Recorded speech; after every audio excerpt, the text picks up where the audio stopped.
Hey, Anime Addicts, this is Mitsugi. If you want to support the podcast and keep us ad-free, you can go to AAApodcast.com/join or Patreon. You'll be supporting the podcast. It's pretty much the holiday season, and we're getting there at least, and it's the season for giving, and what could be better than giving to the podcast? Family, friends, those are great, but podcast, that's forever. So don't forget. Also, we're going to be doing a presidential election debate platform discussions or whatever today. So if you want to vote for which of your hosts has the best anime-related pseudo political campaign platform, you can go to VOTEANIME.life and vote for who you think your favorite candidate is. That should make things fun for you. And now it's time to start the show, so let's get it rolling.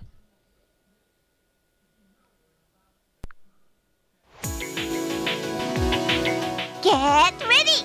You're about to listen to the Anime Addicts Anonymous podcast. Make your anime addiction worse at AAApodcast.com. And now, here are your anime addicts.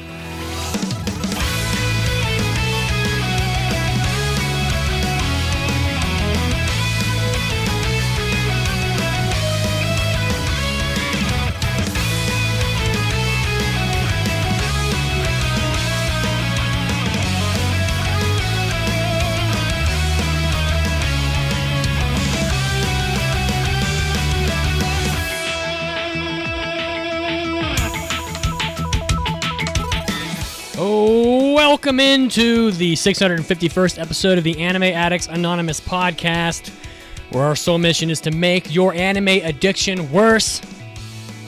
I am your host, Mitsugi, and as promised, I am standing today. Double the energy, double the caffeine, double the madness.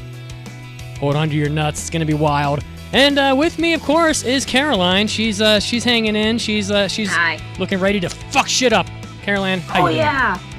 I'm doing pretty good, though it's really dark outside. Oh. Daylight savings time has ended, so we are starting technically an hour later than typical. So that's really going to F with the minds of people who don't observe daylight savings time. But yes, here we are in this darkened state and with jelly beans. Oh boy. You ready to eat some of those today? We're Yes, also joined by Mason. Mason, how are you doing? I'm doing all right. I'm not standing now, but I feel like when we do our main topic, I should be standing. That'll get me in the presidential spirit. That's right. Guys, Guys, I'll join you. If you want to watch the podcast live, you can do it on twitch.tv/AAA podcast live Sundays at 5 p.m. Eastern. That should make it pretty interesting for you. I'm not wearing pants today, so maybe you'll be able to get a glimpse of some boxer action or maybe more. And if you want to follow us on social media, you can do it at Twitter.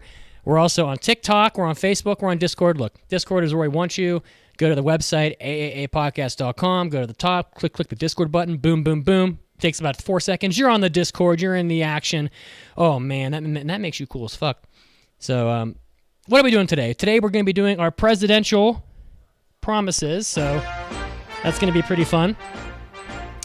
We're going to be doing like our own campaign platform pitches about what we would improve in the anime industry if we were, to be made president of anime, as it were. And, this, of course, inspired by the fact that Tuesday are the midterm elections, so it's very timely. And if you would like to vote on who you would like to have be your president of anime amongst the three of us, you can go to VOTEANIME.life, a new domain with the .life extension. So.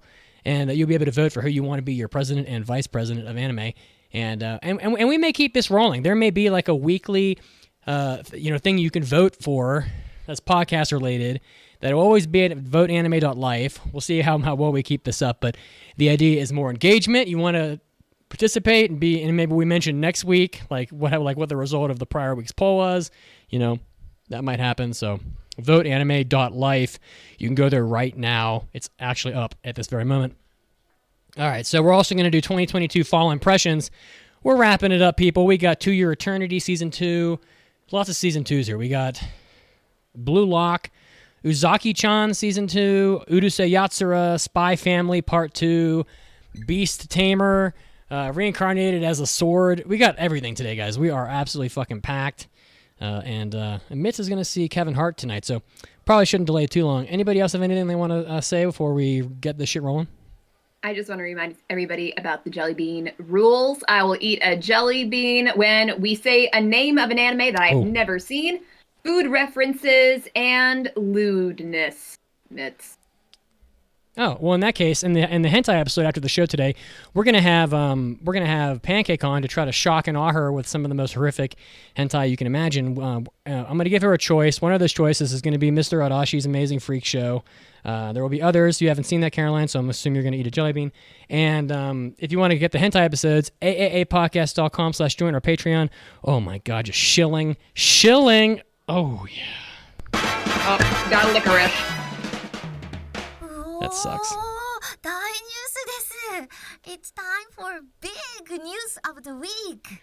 All right. I feel like starting with a licorice jelly bean is just such It's a symbolic appropriate gesture of what is to come. I see. Very interesting. So for my big news of the week, it's not really news, just stupid. I actually had another news article, but we're going to save that also for the hentai episode, which will be later. This one is 178 people named Hirokazu Tanaka break the world for the gathering of the most people with the same first and last name. Love it to hear it. Yeah, so a lot of Tanaka is might be the most common last name in Japan. You know, every country has that. Like Smith is probably the most common in the U.S. And, you know, in Korea it's like Park. You know, there's, you know, every country's got like a most common last name. And so they broke the Guinness Book of World Records. And if you go online, there's like photographs of them counting all the Hirokazu Tanakas. And there were 178 people in all that were named this, that met at Tokyo's Shibuya district. And they all come from different walks of life. There was one that was 3 years old. There was one that was 80 years old. So it was a wide berth of people from different like eras. And the event was organized by, you guessed it, 53-year-old Hirokazu Tanaka of Tokyo. And it was his third attempt at breaking the world record of having the most names. So I guess his goal... Here's the thing. Yeah. Don't you think that a lot of those Hirokazu Tanakas have different spellings of their name in kanji? So they do, and I found this on Sora News 24, which is where I go for stuff that's not really news. It's just dumb shit about Japan, and sometimes it's fun though. And they do have so in Japan you have this thing called a honko, which is an unbelievably difficult to obtain object, which I have. I could probably go get it right now if I have time. I'll probably go get it while you guys are doing one of yours. And this honko is effectively your legally binding signature. And what it is that it's a stamp with your name on it. And when you stamp that, that's basically how you would sign a document with your honko. And so they have a piece of paper where everybody has gone in and made a little honeycomb of all their little honko stamps. And there's a lot of them that look the same, that have the exact same kanji, but there are some that have different kanji. If I were to try to break the record with all the Carolines in the world, there are a lot of ways you could spell Caroline, believe it or not. So would that count? They'd have to have your last name too. Exactly. So okay, my last name. Okay. Oh, okay. How about we just take a look at Ashley? Ashley. Smith. Ashley Smith. Smiths. Let's get all the Ashley Smiths together and just count the different ways you could spell Ashley, of which there are just so many. So would that count if we have the typical A-S-H-L-E-Y Sure. Do I look or like A-S-H-L-E-I-G-H, and their last name is Smith? Would that count? It would, but you can't have the same level of organization and timeliness with an Ashley that you could with a Hirokazu. It's just in the name. They don't have the right gumption for it. All right. It reminds me of the Josh fight. That's what I was going to say. So, first of all, the original record was set in 2005 in the USA. It's 164 people named Martha Stewart. So that's funny. Nice. Also, in Japanese, as the article says, it's possible to have names that are phonetically identical but represented with different characters. For example, there are 10 different ways to write Watanabe, which is very frustrating, I'm sure, for people. The first two times that Hirokazu Tanaka had attempted to gather people with the same kanji characters, but this time he widened the search to anyone with the same pronunciation, so this was more successful. So apparently they don't give a shit. Okay. So having different kanji for your name would be effectively the same as writing your name with a K versus a C for Caroline. So, and I'm gonna both go get my honko and show people on the camera, and I'm also going to post a picture of the honko stamps on the Twitch while one of you. It sounds like you're saying hunkle, like hunkle. a hunk. That's an uncle. My hunky uncle, who uncle. is stacked. A hunky uncle. All right, yeah, I'm a hunky uncle technically. Creamy mommy. Creamy mommy, yeah. Same feels. Not same to be vibe. confused with cream lemon. All right, Caroline, what is your big news? Okay, so it turns out that one day after the final 271st chapter of the Kaguya-sama manga was published, the manga's author, Aka Akasaka, has announced his retirement as a manga artist. Very, very sad. But he is planning to continue being a mangaka, but focusing on the writing side instead of illustrating. And he also hinted that there may be a sequel or a spin-off series of Kaguya-sama in the future. So I guess this means he will be continuing with the franchise with a different manga artist, perhaps? That's what I would assume. But just in general, he is going to continue writing rather than drawing. And that's basically it. I'm holding up my honko, but I don't think you can really see what it says. It just says my name in katakana inside of it, so not very interesting, unfortunately. Since this episode is all about names, can we just talk about how great of a name Aka Akasaka is? So good. Oh my goodness. You can make a whole rap beat out of that. It's fantastic. My big news of the week is probably of some interest to Pancake. But Gudetama is coming to Netflix with a new series. Hey, Pancake. Yeah. Gudetama is coming to Netflix with a new series. Shut the fuck up. I don't know if you heard that, but she said shut the fuck up. I heard that. Oh, we heard loud and clear, my friend. Yeah, she's downstairs with almost watching a decade. something. Get her on the Twitch right now so she can hear me talk about this. With almost a decade of being an icon, the famous lazy egg, aka Gudetama, that little yellow blobby person you see all over the place, is getting a new series coming on December 13th of this year called Gudetama, An Excellent Adventure. It's like a live-action CG hybrid, which normally, if you said live-action CG hybrid, I think my expectations would be like, really? Do we have to? But it does look really cool. I watched a couple cast announcement trailers, and it's really weird, but it looks cool. How? What? There's How no what? There's what? Because anime. What are they gonna have? Just sequences of people trying to crack him and cook him? I mean, Gudetama. Isn't he already cracked? Yes, in most cases. He's cracked. He's cracked out of his mind, baby. Yeah, he cracked out of his mind. But there's this story to Gudetama. Even the Akuma has a story, sort of. Yeah. But Gudetama doesn't have a story. Well, we'll find out. So He's actually, just a lazy over egg with 20 butt cheeks. of the characters are voiced by Shinsuke Takeuchi, who shows off his range, and it's certainly an odd voice, but hey, it'll be interesting. So Gudetama, if you love it, if you wonder what the heck it's about, you'll be able to find out. Also, side big news of the week, last second installment, Dan is getting an anime adaptation, which is a super cool and fun manga that is wild, and I recommend it. So I'm excited for that. But that's all I got. Dun. Another fun word to say. Don. Dun dun da dun dun dun. Oh, I like the way you donned your booty. Anything else before we get into our main topic? Yeah, so no. I think we should get right to it. Pancake was gracious enough to record some audio production for us today. So let's get it started here. We're going to do presidential promises. If you were elected, it says dictator / president of anime, what would you enact? What is the campaign that you are running to be elected on? Things you would change, requirements you would enact, laws that you would change the landscape of anime, and let's get it started.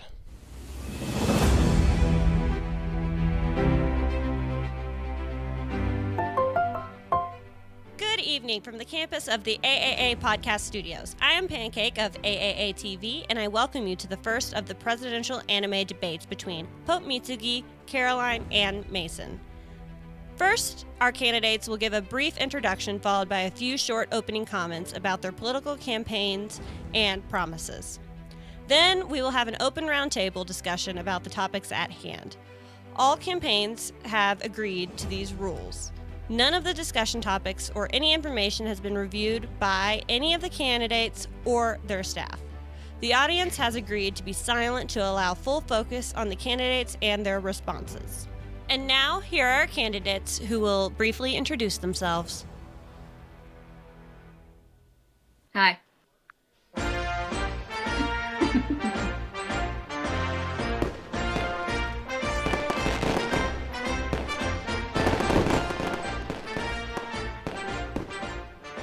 Oh, the majesty. We really need The only election that doesn't want to bang my head against the wall.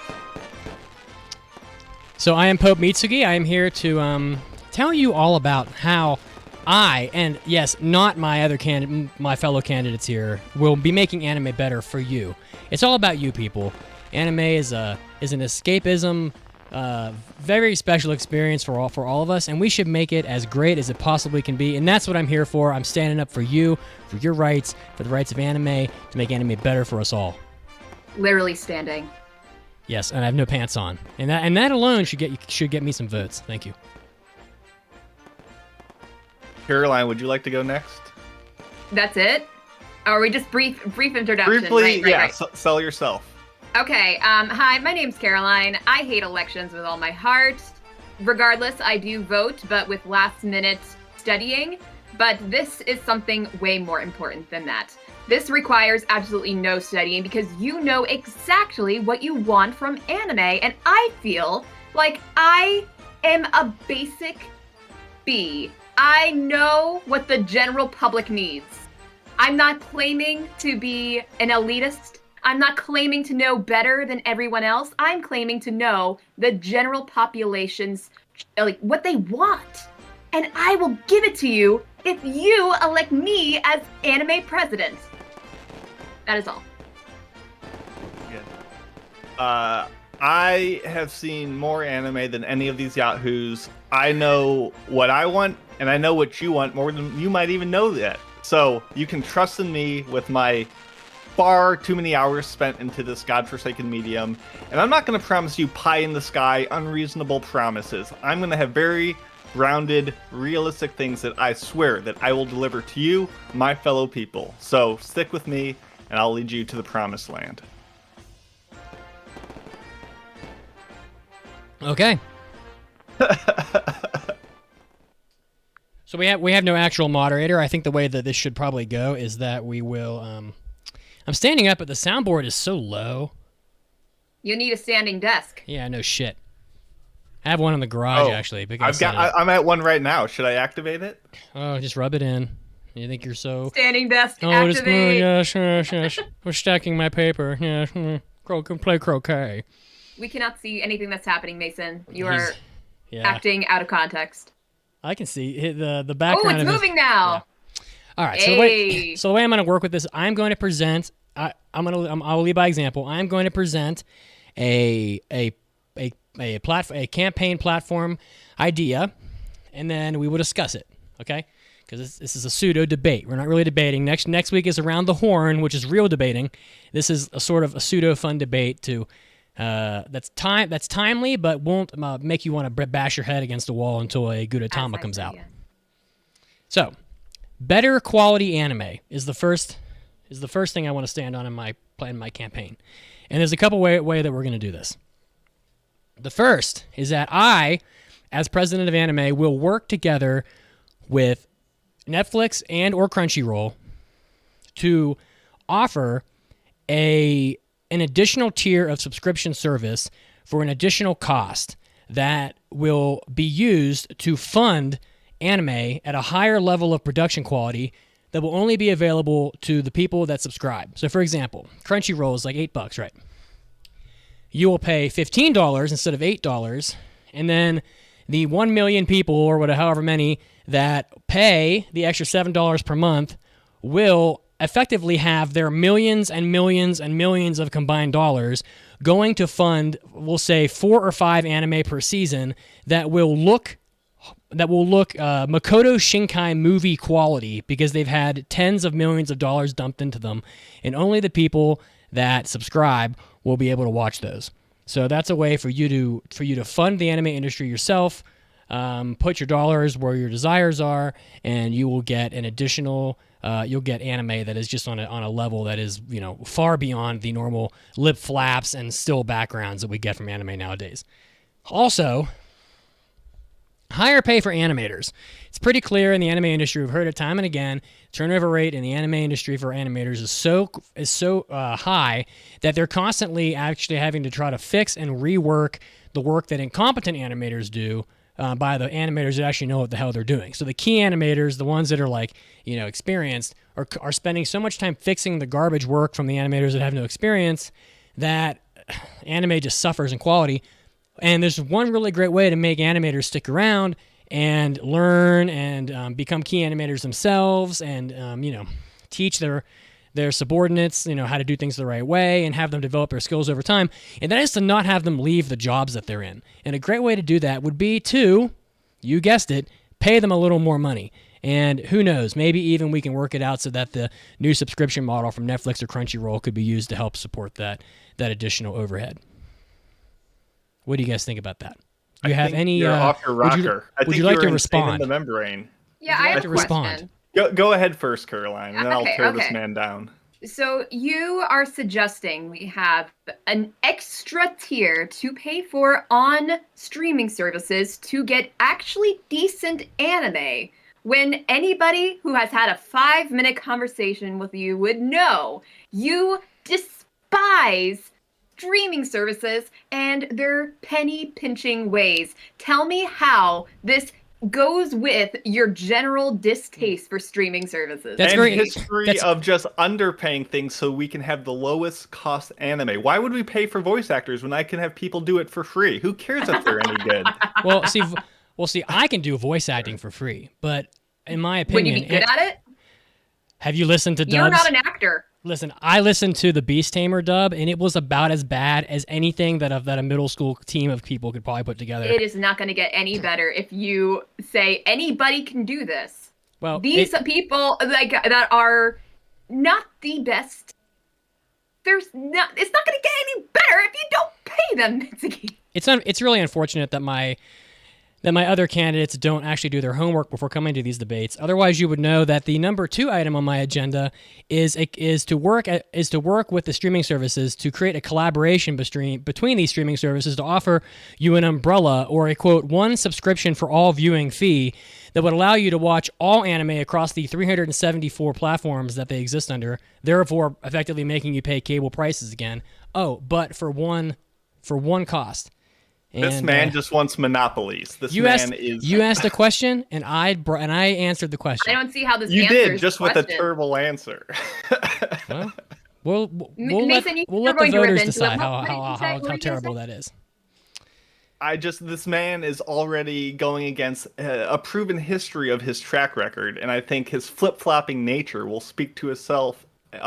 Just the inconsistencies in his governing style. I'm not here to run an attack ad, but I'm just saying you making these promises. But I think if you got voted in, we'd see a much different side of you. I think you're very hung up on the paying the animators while I don't want to pay the voice actors. Dubs are a luxury. No one watches them except for me when I'm driving in my car to the grocery store, and You watch them all the time. Nobody watches you will that more than complain. you. You complain the moment that there's an anime we have to watch that doesn't have a dub.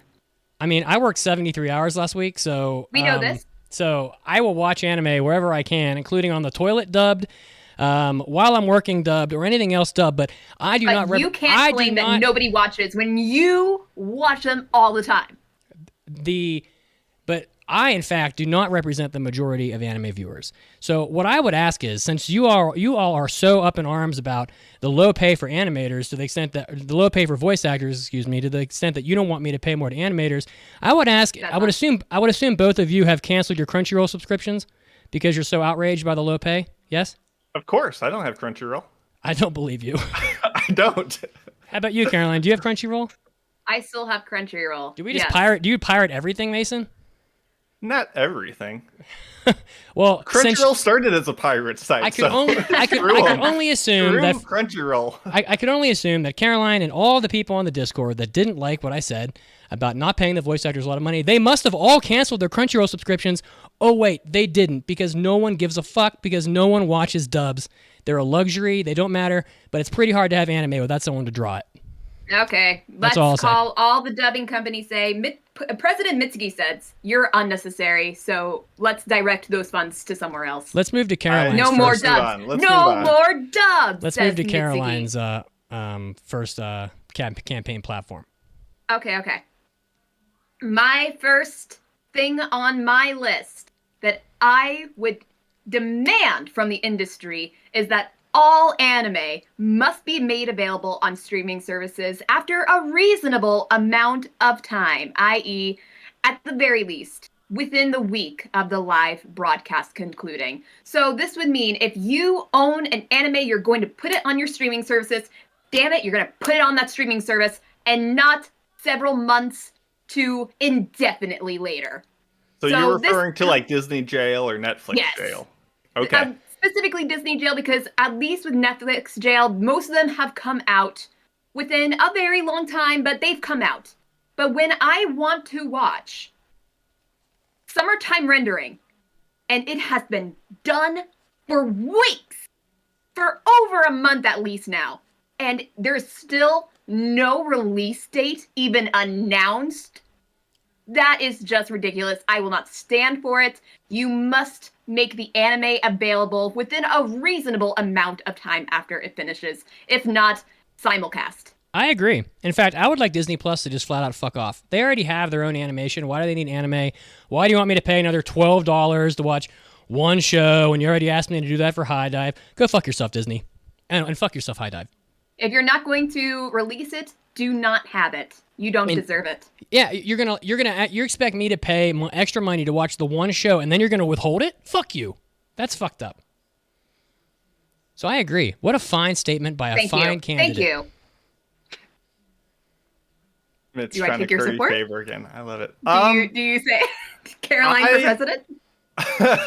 Do we all agree and just give up and bow to our Lord and Savior, Queen of Anime? Oh yes. Jelly Bean Queen Caroline of anime. Yes, indeed. Oh my goodness. I think this is a fine promise. Yeah. Mm-hmm. Thank you. I think it's reasonable. Mason. My first campaign promise is... Can I just say one more thing real quick? I don't mean to interrupt. I just want to say one more thing real quick.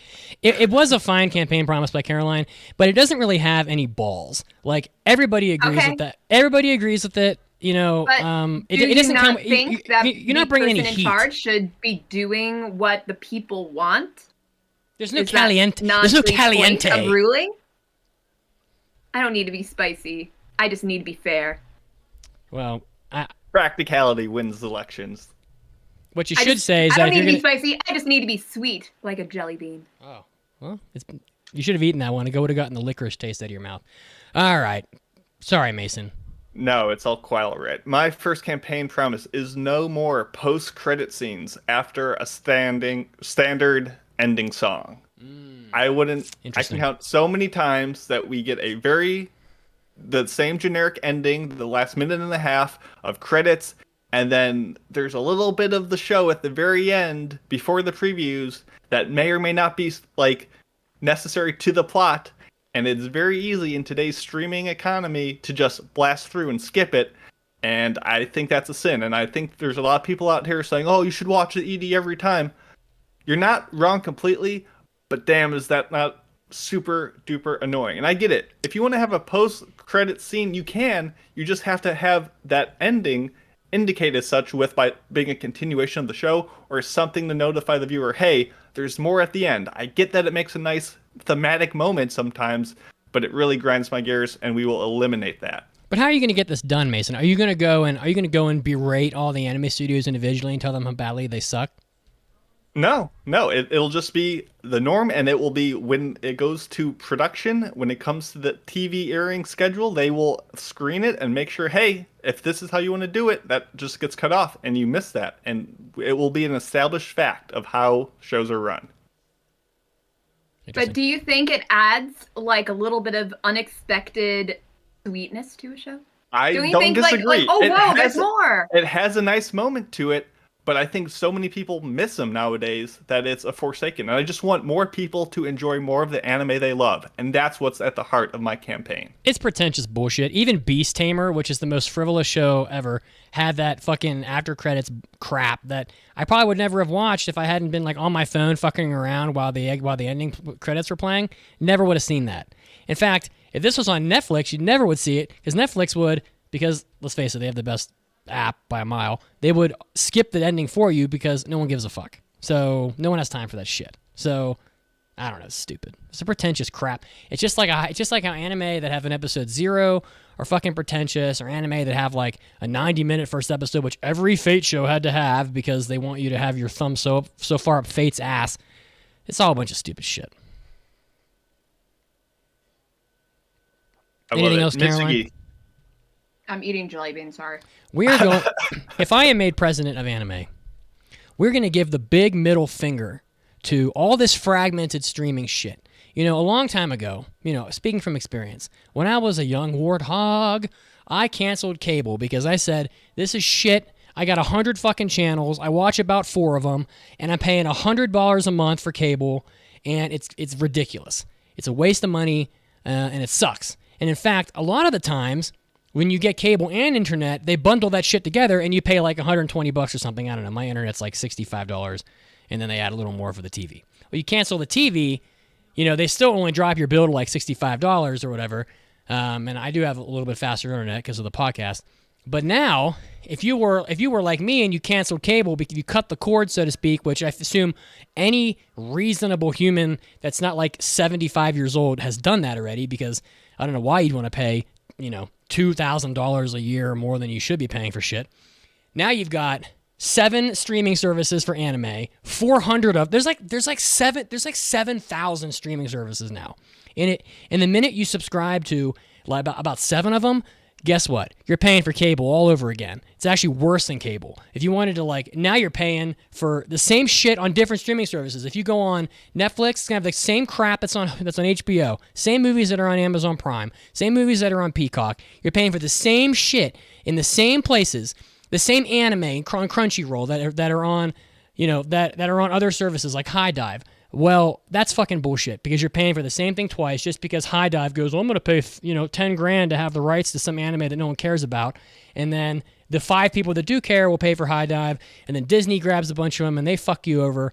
And then, and then you got Netflix, they've got exclusives and, whatever. It's a bunch of horse shit. All these services, we're going to talk to each of them. We're going to go have a stern talking to Crunchyroll. We're going to talk to Sony. We're going to talk to Netflix. We're going to talk to Disney. We're going to talk to High Dive and all the other fucking anime services out there that drain your wallet. And we're going to say, we're going to come up with an arrangement where you can just pay, we'll say like a $20 fee for everything combined, and you get all the anime you want. So you're not paying, you're not being nickel and dime. You poor people, they're like, oh my God, how do I pay little Timmy to go to school? How do I pay for little Becca's bacon and eggs in the morning? Oh, I can't. Sorry, little Becca, you have to eat Trix cereal now. It's nothing but seed oils and sugar because mommy has to have 14 streaming services.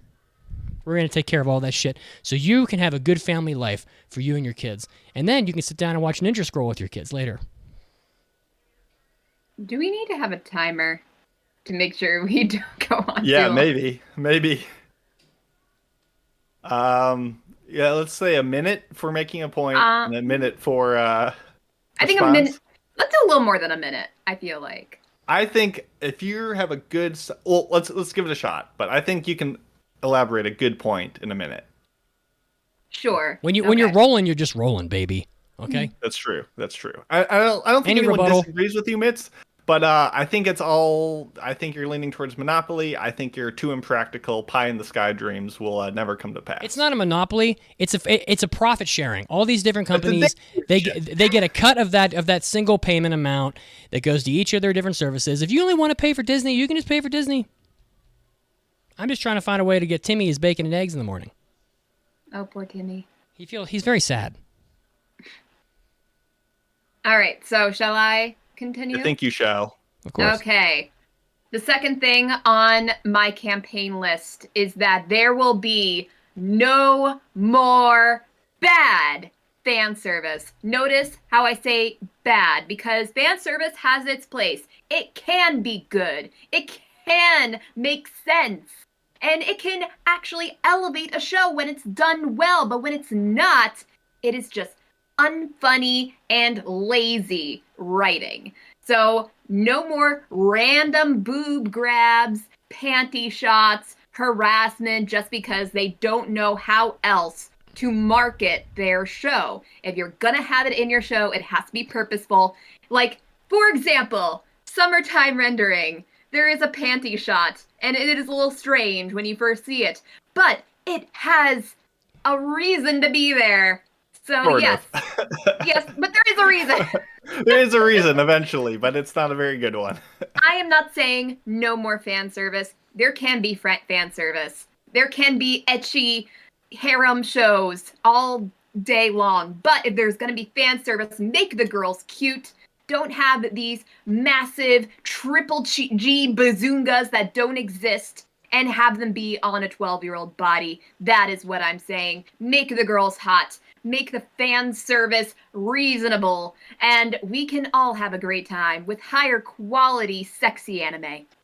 I feel like you're talking about two different things, because fan service and then having G-sized tits on a 9-year-old are kind of different. One of them is like, I understand. That is an extreme example. Of course, there are other examples of fan service. I'm just saying that is certainly not going to jive within my rules. If you look up the most searched porn terms on Pornhub, every year it's hentai. Every year.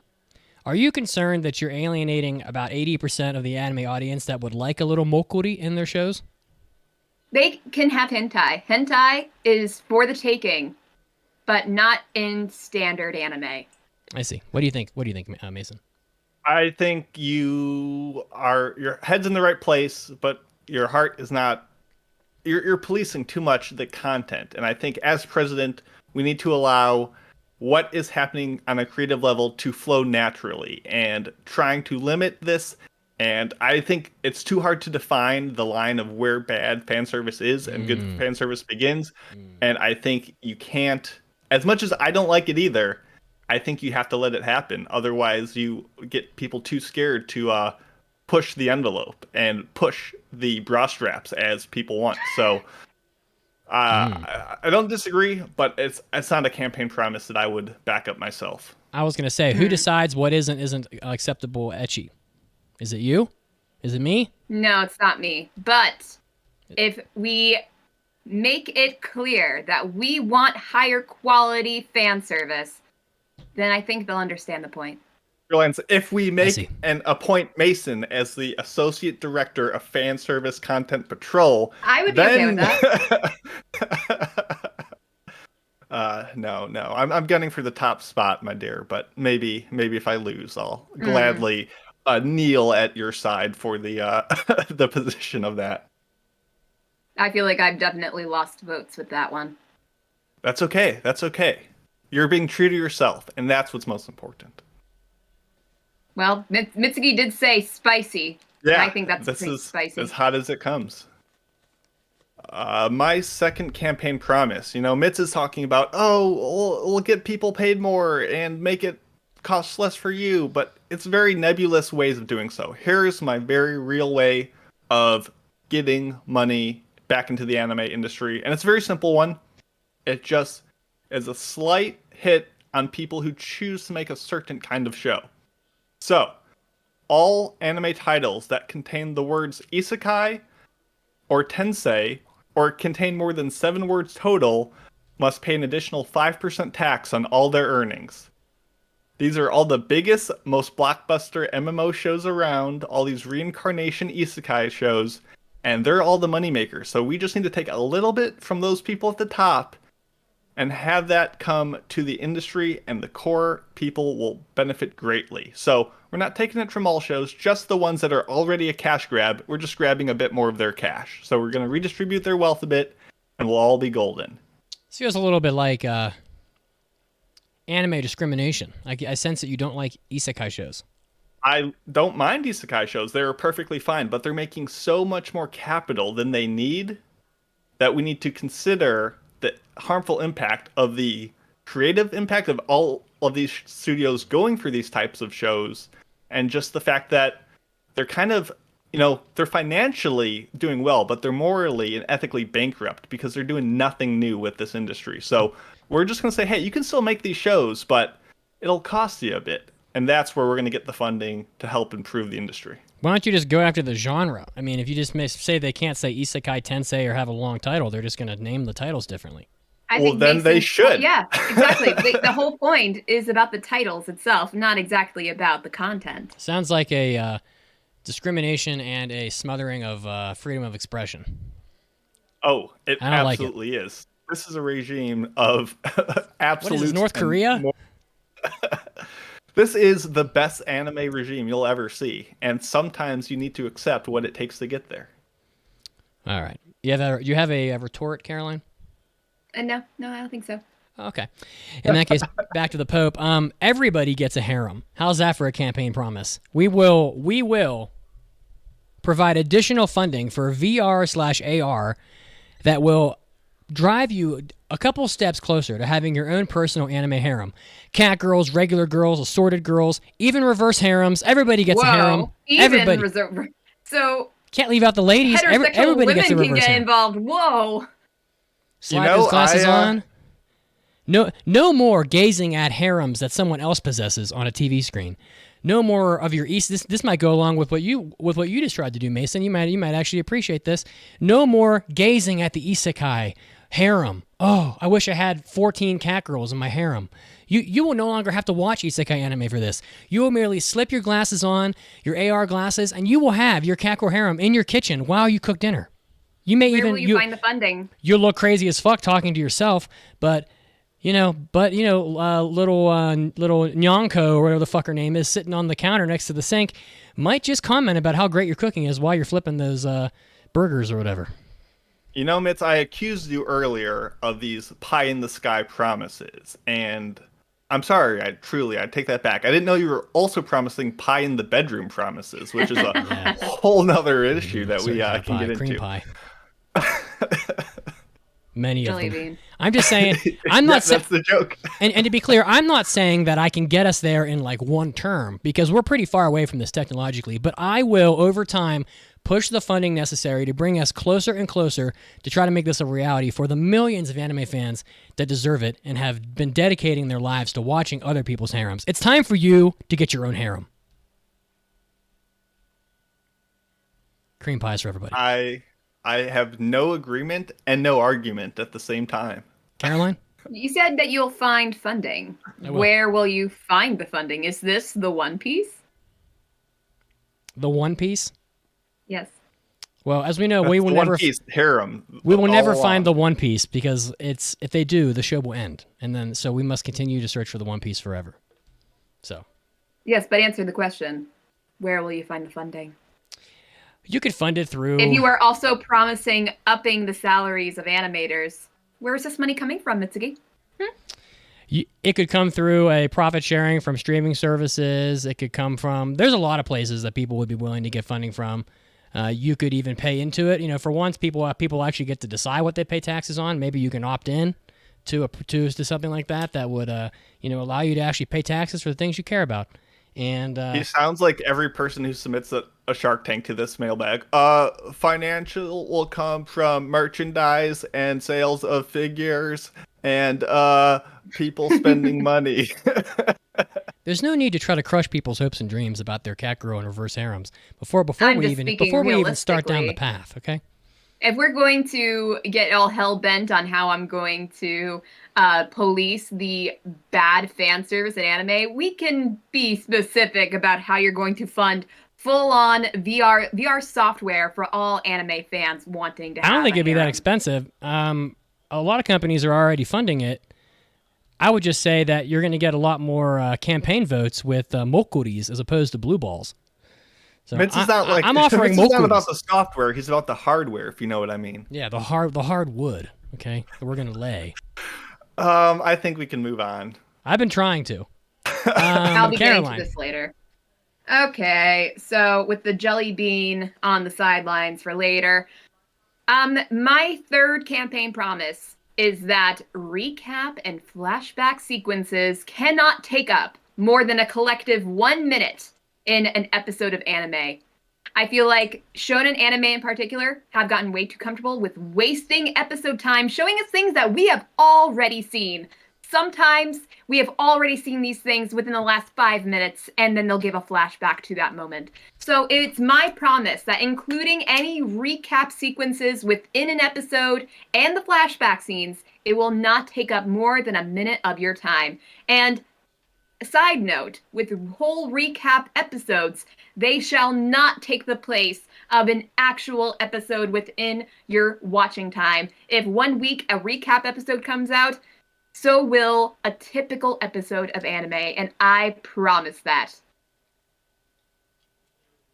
Yeah, I mean, I like this more than what I had. I had like no mid-core recaps as part of one of my other promises, but I like your like extended commitment to limiting the recaps within shows to within a minute.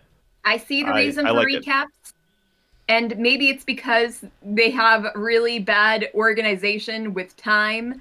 But if there's going to be a recap episode, you have to give the people something. They cannot just take a week off. They need to continue what they started. It sounds like you might be agreeing with some of my prior campaign points. I mean, they put recaps in there because they don't have the money to make a proper show. Oh, God. They're just- Stop making this about you, Mitsuki. I mean, have you ever watched a debate? This is some of the most narcissistic, insufferable humans in the world in these debates. But, like, they do that because they just don't have the money or the people to, like, actually do a full, like, fresh 23 minutes of anime for every episode. It's like, you know what, let's just, like, take 5 minutes of it up with some horse shit. That's some crap Inuyasha does. Maybe if Rumiko Takahashi didn't make all of her shows 200 episodes, we get to the end a little quicker. I wouldn't be against getting animators better salaries. I never said that I was against that. I'm just saying I wouldn't be... the reason why I didn't put it on my list because I knew that you would. So I didn't want to step on your toes. I will say that it's nice to see a little bipartisan spirit in a sea of filth and hatred. So We Caroline, can agree. so you say if you do put out a recap episode, it has to be accompanied with an actual full-length new episode, right? Yes. So if a production committee gets behind the 8 ball and they need to delay a week, They You cannot won't put out allow any that. episode. they can't do If any they have episode. if they have to, do not Gotcha. get people's hopes up with a recap. Okay. I'm Make just it clear clarifying that, your point. well, we unfortunately cannot put out an episode, and that's okay, because sometimes that happens. But you cannot get people's hopes up with saying, oh, episode 7, and you realize it's just going to recap the last 6 episodes, even though it's a show that does not require that much recapping. Gotcha. How many episodes until you are allowed to recap? They can have a recap whenever they want. I'm just saying that they have to include a typical episode of anime. Okay. But if it were up to me, I would say a recap only after 12 episodes, but I'm not going to be that harsh. I have no further retorts, Mason. Neither do I. My next one, kind of in line with Caroline's first point, but more specific, is that movie releases are now global. No more waiting 3, 6, or even 12 plus months for a movie to come out in the West. That is too long. That is just a nightmare. There are so many movies are coming out that I want to watch now, and it's a pain waiting for the licenses and all that to come out. So all that needs to be taken care of ahead of time.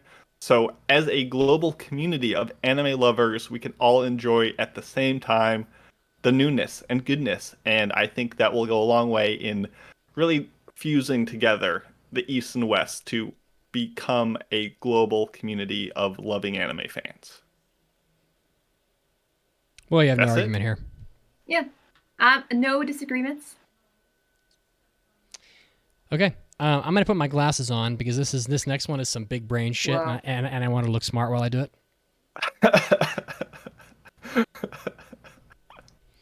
Okay, I'm going to say no anime left hanging. Oh, fuck, we got a heckler. We got a heckler in there. Get her out of here. The crowd is supposed to be silent. So insufferable. Goodbye. No anime. Where was I? No anime left hanging. We need a proper ending to Space Brothers. We need a proper continuation of Berserk. We need Hunter x Hunter to end. We need Slam Dunk to have an ending. We're going to go back and we're going to do whatever we have to do to get all of these shows that where the viewer deserved an ending. We're going to un-Game of Thrones them. We're going to actually give them a proper ending. I don't care that you're rich. Get off your ass. Finish your shit. Make some more fucking anime because people want to see how Space Brothers ends. It's ridiculous. You watch 100 episodes of a show. You watch 100 episodes of Slam Dunk. You watch 140 or so episodes of Hunter x Hunter. Why is it that all these shows that are long as fuck never have an ending? It's abuse to the anime viewer, and we're going to fix it. And no more CG horse shit. Get that out of here. We don't want that in our Berserk. Hey, Mitz, have you seen the trailer for the new Slam Dunk movie? I have. And it's CG? Well, it's just a thing that you never get what you want in life. It's Be careful what you wish for. What a turnaround. Oh, I don't want a movie. I want however many more episodes they need to finish the fucking show. Slam Dunk is huge. I don't get it. I don't understand it. What? Well, like as if people didn't watch Space Brothers and Slam Dunk. Get off your asses and fucking finish it. It's ridiculous at this point. Slam Dunk. It's like the 5th highest selling manga ever. As if the anime wouldn't be a hit.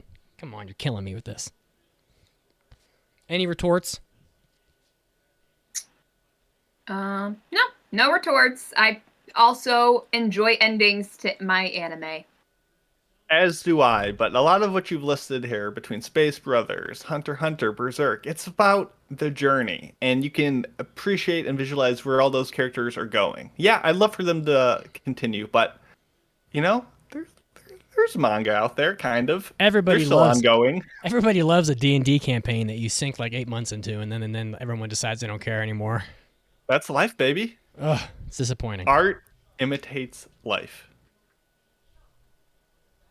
And with Caroline? that, I'll head to my next point, which is there will be no more bland black-haired male protagonists because we don't need any more Kiritos and their lookalikes. There are too many of them already. When it comes to the point where you can look at a black-haired male protagonist and be confused over who we are looking at, that's a problem. So either give the main character a distinct personality or a distinct visual.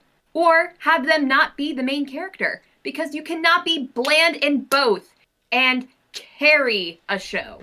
So I am saying from this point forward, there will be more variety in our male protagonists. They will either have a different hair color or they will actually have a personality. How do you think the 50 million black-haired citizens of Japan feel when they hear you say that there will be no more bland black-haired protagonists in anime? I'm just saying bland black-haired as a blanket term. There are some good black-haired protagonists out there, but they at least look a little different, a little bit of a different art style. There are too many, especially in the isekai genre, that look exactly like Kirito. And we know why. Because they don't think that their plot or otherwise has the standing to compete. So they say, let's make this character look generically pleasing, and that will work. Well, I know the Pancake would agree with you. I'm pretty sure they do that because they want the characters to be as easy to self-insert as humanly possible. Oh, I understand. Yeah, but, well... Okay. I have no real retort other than I feel sad for people who have had their self-esteem crushed by your hateful comments. Wow. Are you trying to throw eggs at me, Mitsuki? Have you ever watched a debate? It's a cesspool of hatred. I was hoping that we would have a little bit of mature conversation. I think it's been pretty civil, actually. Besides that heckler, what was up with her? Well, that bitch is gone now, so. I hate anime. Get the fuck out of here. Why are you even at this debate? Yeah, that's Mason? a great question. My next campaign promise is removing the 12-episode standard. So many shows coming out nowadays are locked into, I have to have a 12-episode show. That's kind of how my contract is written. And it makes a bunch of shows with more episodes than what they need or less episodes than what they need. Anime needs to be fluid to allow for as many episodes as is needed to properly and succinctly tell the story at hand. Oh my we God. have too many filler episodes, too many recap episodes, or too many shows that get to 12 and just have a little more in the tank, and they just need maybe 2 or 3 more episodes to get there, and it just leaves off on a flaccid note. Like, we need to have a less structured anime season. As much as it is convenient, we need to... we need to have shows run for as long as they need to and should need to. Why is it that Mason says flaccid and Caroline doesn't react? And then I say flaccid because it's funny, and then you make a face at me. Because flaccid has many different meanings. Flaccid dicks! Take that as a meaning. And you make it sexual. Well, that's just how I am. Love me for who I am. But that's not jelly bean worthy. Oh, okay. Mason, rather than offer a retort, I would just like to ask you, because I know that a lot of anime are like the first 2 and last 2 episodes matter, pretty much. What do you think the average length of a show that would otherwise be 12 episodes would be? How many episodes? Are we talking 1, 2, 3, 4, 5, 6? It depends. I mean, obviously, if a show is bad, one can make the argument it should only be 1 or 0 episodes long. And I'm not here to change that. I'm just saying I think a lot of shows would be better served by maybe 7 episodes. Wow, I can't even talk. Tatami Time Blues came out recently, and obviously that was kind of set up as a movie, but that ran for 5 episodes, and that was crisp. It didn't waste your time. It didn't waste anyone's efforts, but it was able to conveniently tell a story as needed and didn't try to stretch it or fill it in with unnecessary stuff. So, yeah, I think a lot of shows could lose at least half of their episodes and be for the better. All right, we're running long, so I'm going to speed round this. My last one is more Ghibli movies and a sequel to Golden Boy, baby. Yeah! Who wants that? Caroline? Huh? Speed round. What's your last point? Oh, damn it. You got me mid-jelly bean. Mason, what's your last point? Simple. And this is the fundamental cornerstone of my campaign. Draw the nipples. If you're going to be audacious enough to have some topless girls, some topless dudes, you got to draw some nipples. Don't think you can get away with it. I demand it. Well, that's it. That it is. Caroline? And, sorry, still consuming. Following Mason's point, something a little bit similar is that I want all censored anime, be it extra violent or extra sexual, they must have an uncensored version readily available. I don't want any more white rays of light or black boxes just in the middle of the screen, blocking out what was already animated in the first place. So show us what we came to see. No more. I say no more censorship. I'm picturing that meme of General Armstrong from Full Metal Alchemist, doing the power high five, and it's just Caroline and I saying, "Free the nipple." Yeah, exactly. All right. Well, that's it. Remember, or actually, you lead them. As we wrap up tonight's festivities, remember, if you wanted to say who you would like to vote for president and vice president of anime, you can go to VOTEANIME.life right now and get your early voting in. Actual voting will occur after probably Thursday next week when this podcast posts, but you can indeed early vote right now at VOTEANIME.life. And, and also afterwards. Caroline, what is our intro trivia question as we go to the news break? Our intro trivia question is, how many candidates are initially put into the blue lock? And we will reveal the answer after the news break.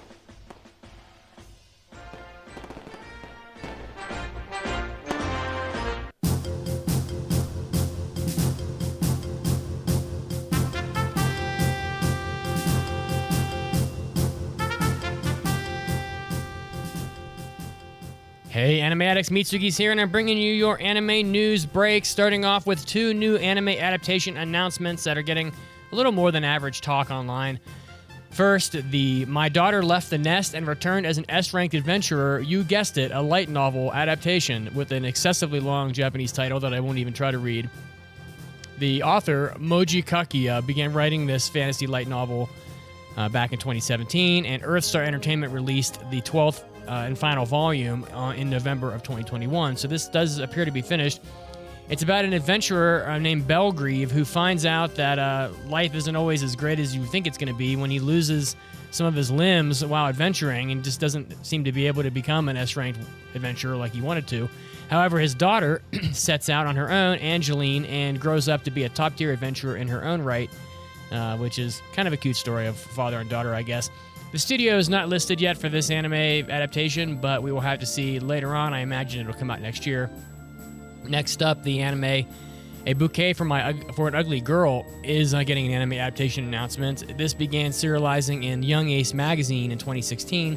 It's a story of Hana Tabata, who is not the prettiest girl in school, but she is very, very sweet and tends to the gardens at the school and takes care of the flowers.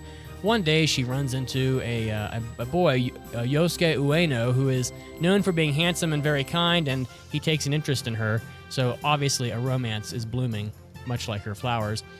Next up, there is a new drink on the market for bleach. If you've ever wondered what bleach tastes like, the Japan Crates Sugoi Mart is selling a unique product drink from Coca-Cola, Bleach Coca-Cola. So the Bleach X Coca-Cola Zero Soul Blast, as it's called, cola, is a limited edition soda made for this collaboration in Japan. It sells for $10 a can. You're going to get your wallet blasted too. If you're curious what the flavor tastes like, you may be able to find it online. I have no idea what a Soul Blast tastes like. And lastly, The Simpsons had a Treehouse of Horror 33 Halloween episode, in which had 3.7 million viewers, and one of the horror-themed pieces of the episode was called Death Tome, clearly a parody of Death Note, animated by South Korean animator studio DR Movie. So if you are a fan of Death Note and The Simpsons, a match made in heaven has been created just for you. The Simpsons gives the nod to Death Note. This is Mitsugi, and this was your anime news break. Now, time to get back to the podcast.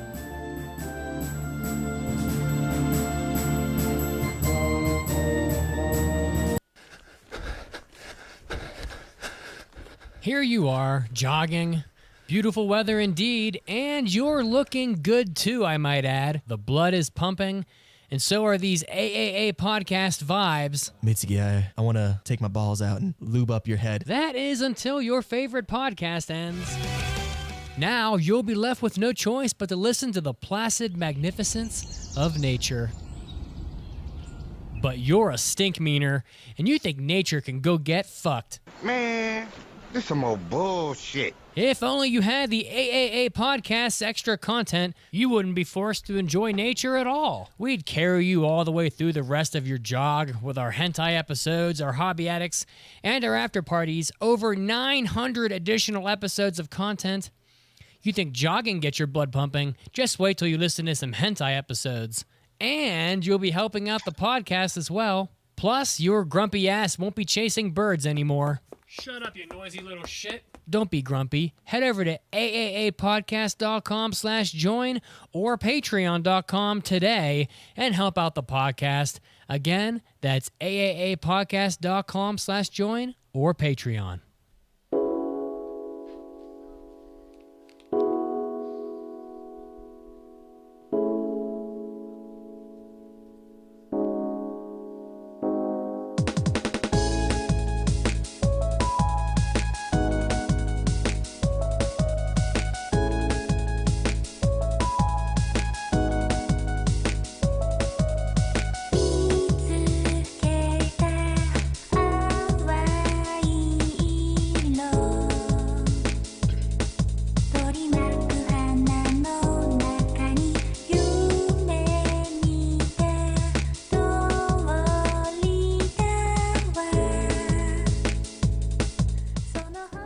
Welcome back to the podcast.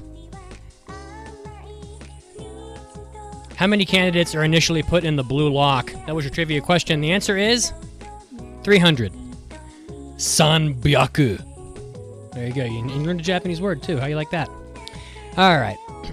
And now, as we head into the second half of our show here, we are going to do some mailbags, and then after that, we're going to do a whole pile of impressions for you. You're definitely not going to want to miss any of that, so make sure you stick around. But first, mailbags. It's time for an almighty anime mailbag. Anime. Mailbag.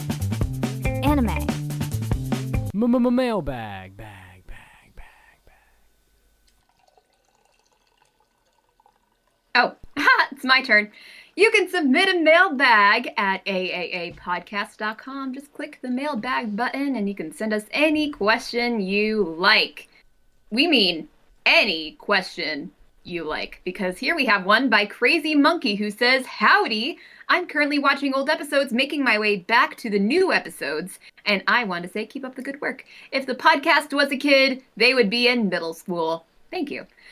Last episodes I was listening to was a cooking episode where Chiaki was talking about how Mitsugi's, I can't see the entire message, how Mitsugi records podcasts without pants, just boxers. My question is, Mitsugi, are you wearing pants right now?" I'm not. I'm going to prove it. Here you go. On camera. I'm going to take a few steps back. Witness me is pretty much what he's doing with his body. He did it. There you go. I'm proving it. Tommy John, baby. Tommy John, baby. For the most comfortable nuts around. I'm more of a Buffalo boy. I like Buffalo.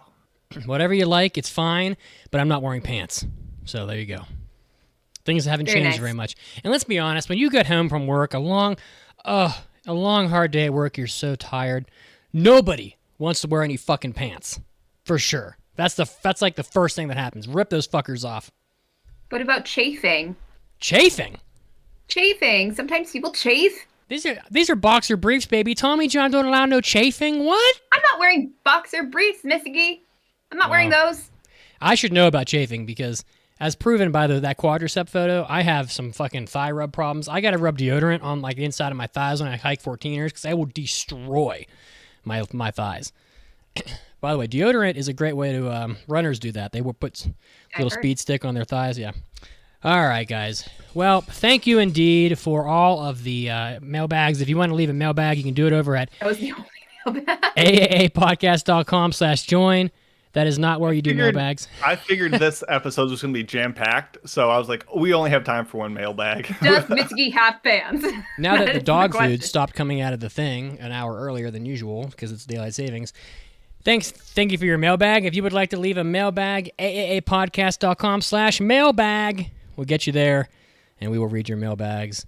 And now, it's time for impressions. We have so many of them to do, so I really don't think that we should be delaying very long on the mailbags. I got to find my drop. Today, we're going to be doing impressions. Impression time, believe it. All right. Well, I also misspoke. It's impression time, not mailbag time.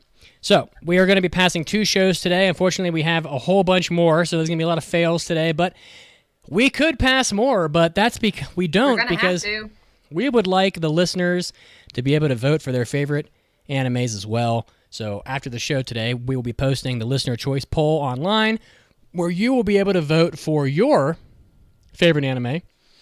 Links on the Discord and also in the show notes, etc. So we're only going to pass 2 today. We've already passed Bocchi the Rock. We have passed Chainsaw Man, Raven of the Inner Palace, and Gundam the Witch of Mercury. So we got a whole lot of shows to go through here today, starting with Beast Tamer. And let me be clear, I have a lot of shows because I missed an episode, so I got a lot of making up to do. I was going to do Kantai Collection, but that thing doesn't even start until, I think, the middle of next week. So, I mean, that's not happening. So I just replaced it. I basically picked the most watched show from the list that we hadn't already covered that was eligible. So, and it happened to be this show called Beast Tamer, which has an excessively long title that I'm going to read. Yusha Party o Tsuiho Sareta Beast Tamer Saikyoshu no Neko Mimi Shoujo to Deao. Now, Mitsuki, don't you agree that show should get taxed extra for the sins it just committed? It's actually not an isekai. Yeah, but it's got like more one. than 7 words Well, in the title. listen, I was so excited to do this impression for you guys that I actually recorded a song. It's off of Mitsuki's new album called Jiggle Jiggle. It's a hit single called Beast Tamer. So I'm gonna play it for you right now. Back at you, this is Anime Satan from AAKK TV. Hang on to your furry friends, cause up next is Beast Tamer by Pope Mitsuki from the hit album Jiggle Jiggle, Let's Let It Roll. Oh my, he's so dreamy. Big-titted cat girls are the best. I'm searching all my life to tame them, a harem's quest, to make them be my wife. Beast Tamer, gotta tame them cat girls and me. Vet bills are my destiny. Beast Tamer, oh, this is my plan, to put them in my harem. Beast Tamer, oh, a show so lewd, perfect for horny weeaboos. You lick me and I'll pat you. Beast Tamer, gotta tame 'em all, gotta tame 'em all. Whoa, whoa, yeah. He is so dreamy. I thought Anime Satan was gonna go do a Jason Derulo thing, like Jason Derulo, but Anime Satan. Anime Satan feels a little shy. He's not real confident in his singing voice. That's why I thought he was coming in to throw in a Jason Derulo. Oh my goodness. All right, so EMT Squared has done this show. It's a story of a boy named Rain, who right off the bat in the show gets ousted by his hero party. This is not the first show we've had where a hero got removed from his party because, for whatever reason. In this case, he breaks off on his own and immediately goes to the Adventure Guild, because that seems to be what most of the people do in these shows. They always go to the Adventure Guild because, to Mason's point, they're not very creative. So he goes to the Adventure Guild, and he is a tamer. He can tame animals. So I guess the hero party thought he wasn't useful enough. But boy, were they wrong. So it turns out that he is a tamer, and a very good tamer. So he immediately runs into this girl in the forest named Kanade, who's being attacked by a tiger that she easily could have defeated on her own, I'm sure, because she's strong as fuck, and you find that out within the very same episode. However, she is an over-the-top cute, and to many probably sexually attractive cat girl, because they draw her as such. And I'd put her at, I don't even know how old she is, but she's not a little girl, but she's probably like, I don't know, she's probably like 14.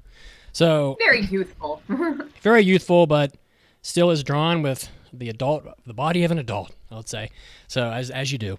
So he tames Kanade, and it's amazing because cat girls in this world, the cat folk or whatever they're called, beast folk, I don't know.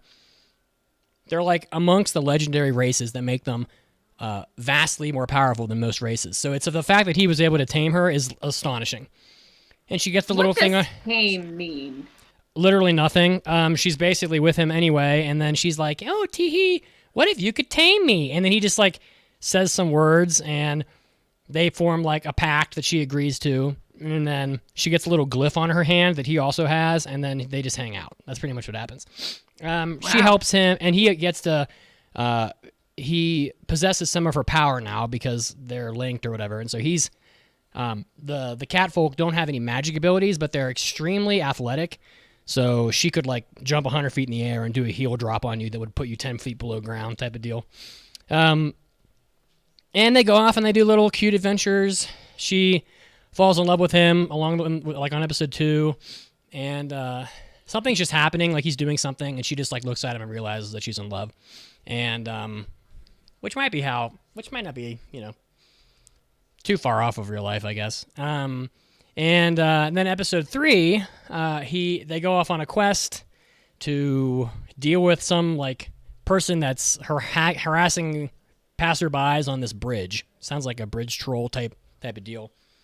Except it's a dragon girl named Tanya, who is strong enough to take them both on at once, but the Beast Tamer sees some birds flying in the sky and realizes that they're poisonous. And so he tames one of the birds from a distance and tells the bird to go get all of his bird friends. And so all the birds come back, and he attacks the dragon girl with the birds.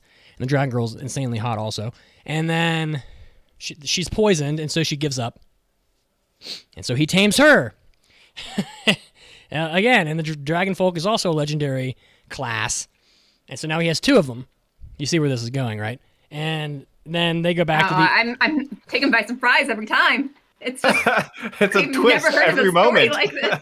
They go back to the inn or whatever, and the episode ends with them arguing about...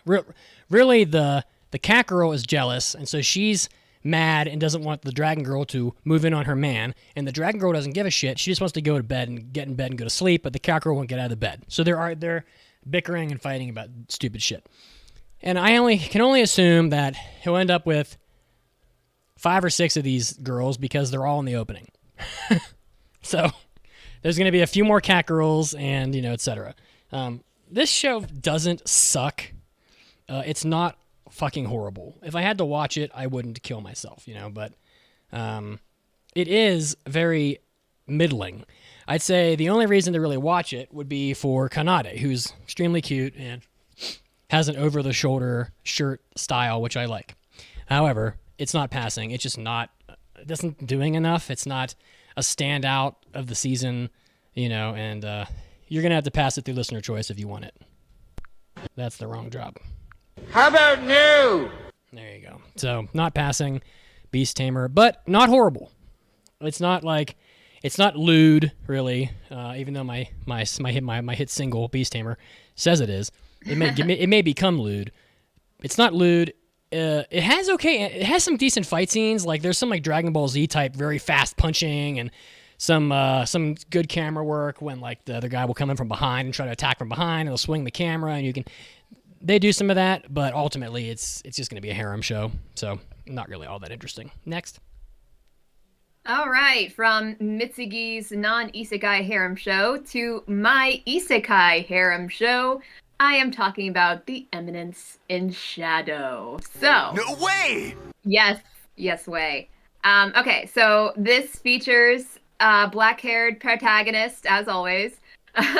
And the first episode, I'll be honest, the episode pacing is very strange because we have the first episode taking place in the real world, and it's following the perspective of a girl character, and she's like some sort of idol who had a scary experience with a fan, so now she's afraid of stalkers, and guess what? She gets kidnapped in this episode, and she is saved by the random guy in class that can't bother to remember her name.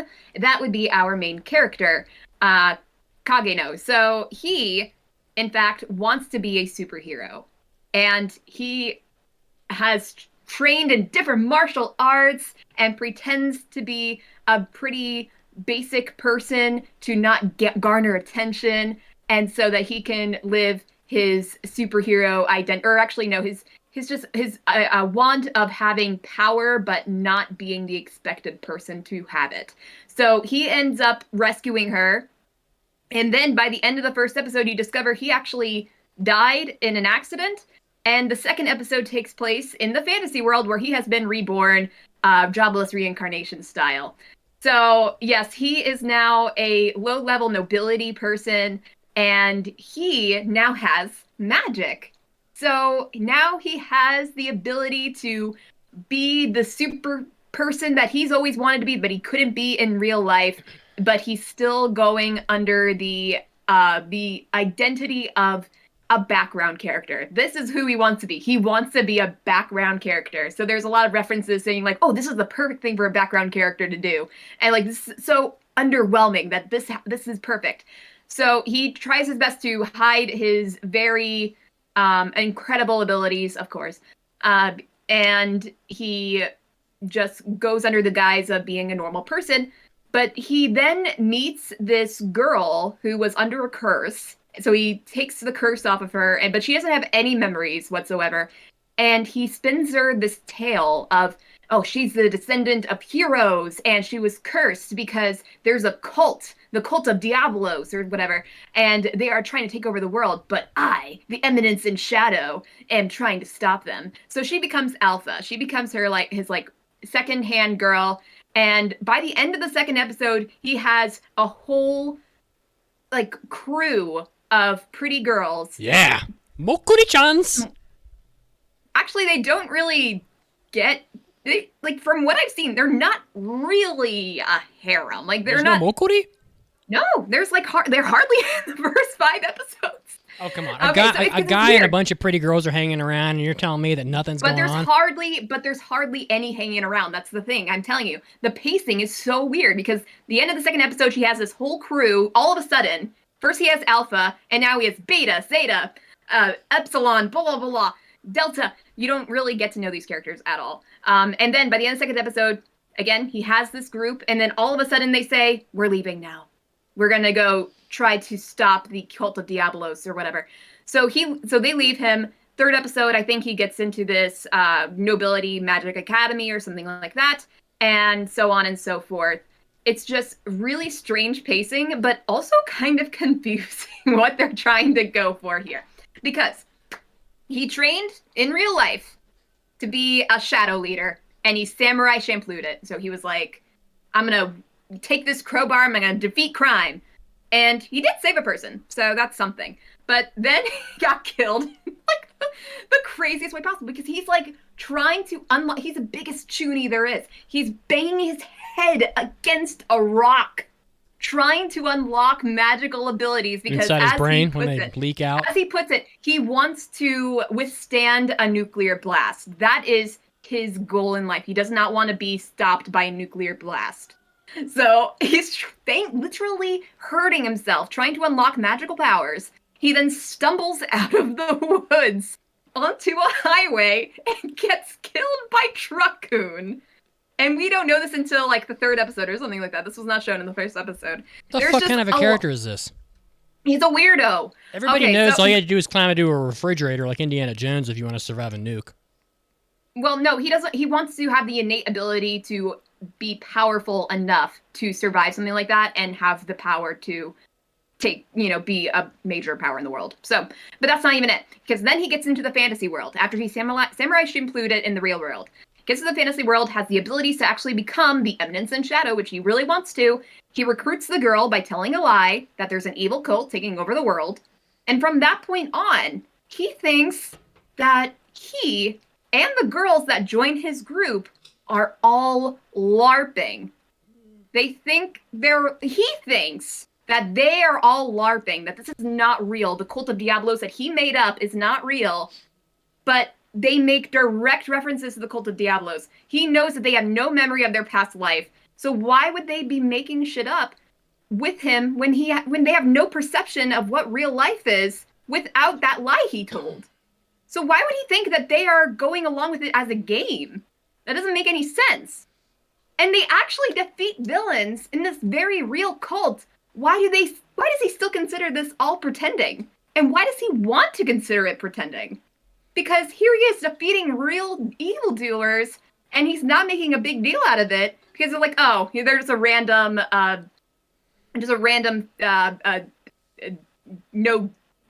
what's the word? Just a random hooligan or something like that, or a thief, or just he's downplaying all the villains they come across as if he's not defeating them like the person that he wants to become. But he's just considering this all pretend. I'm like, why? It doesn't make any sense. So I will say this. The first couple episodes, wasn't a big fan. Third episode was a little bit better because it was kind of funny, I have to say. I think this is gonna be my guilty pleasure because while I don't understand it, it's not great. And it certainly has its many moments of just being bland. I kind of like it, not gonna lie. But I'm not gonna pass it.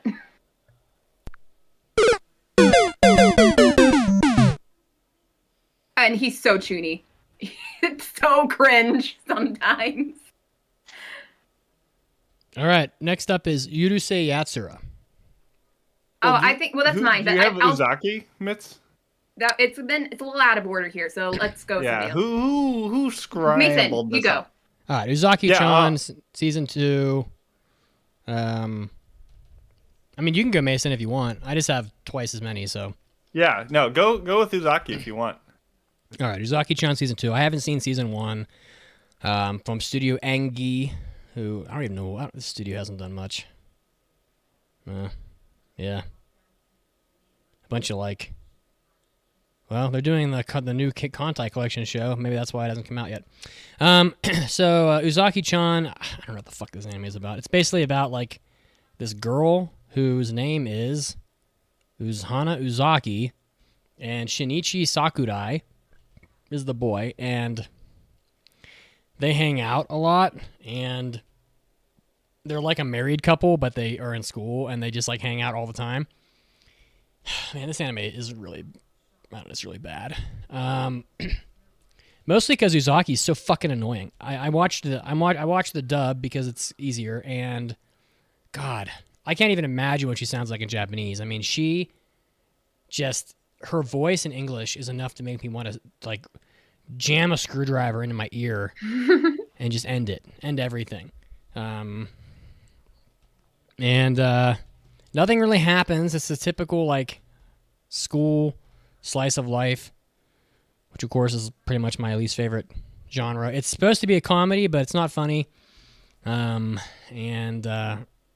God, Uzaki's voice is gonna haunt me forever.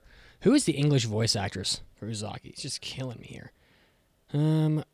Monica Rial, who I know very well. Well, Monica Rial, who's done about 5,000 anime roles. I'm not a big fan of your role here, because you sound like you're trying to make your voice as hard to listen to as you possibly can. Maybe that's because that's kind of how Uzaki is. She's overbearing. She would, if you were married to or in a relationship with Uzaki, she would smother you to death. You would break up with her because she would insert herself into your life so frequently that you would not have your own life. You would want to take her into the woods and bash her in the head with a rock and bury her. And sounds like Urusei Yatsura. Yeah, except the girl, Lum is smoke show hot, and Uzaki is not at all. Clearly not intended to be hot. So I don't know. There's not a whole lot here other than the fact that she has sugoi dekai breasts, as her shirt says. I don't really get this anime. I don't know. It's not my style of humor. It really is just a show where they just they went bowling in the first episode. That was it. That was the episode. They went bowling, and Uzaki's horrible, so she's shouting things at him to make him screw up, and then she insists that whoever wins the game has to tell the other person whatever they want to do, and I'm just fucking just end my life. This one's pretty rough. I ended up with this one because it is one of the highest watched anime of the season, and I picked them based off of that pretty much. So it happens, I end up with the high profile stuff, and sometimes the high profile stuff sucks. And I would say this one is in that category. Boo! Boo! Boo! Boo! Yeah, that's really rude. This is out of the 8 shows I watched so far this season, this is the worst one for sure. It's even worse than the Ninja show. How's it? Yeah. Okay. Literally end my life. No. All right, next, whoever. Mason, do you have one? I can, but if you want to do yours, all right, then you get more of a break. Okay. My next anime that I'll be talking about is the aforementioned Urusei Yatsura, the 2022 version. So I've never seen the original. What was it, the 80s that came out or something like that? Yeah, it's 40 years old. Yeah, pretty substantially long ago. And that's kind of why I picked it, is because this has a very retro art style to it. I didn't really know much about it, but for whatever reason, Lum looked so familiar. I don't know why. She's a sex icon. And yeah, that might be why. So I was like, okay, I'm up for this, even though the synopsis was, I don't know, probably not for me, but let's talk about what that is. So here we have our main character. What's his name? I can't remember. Sorry.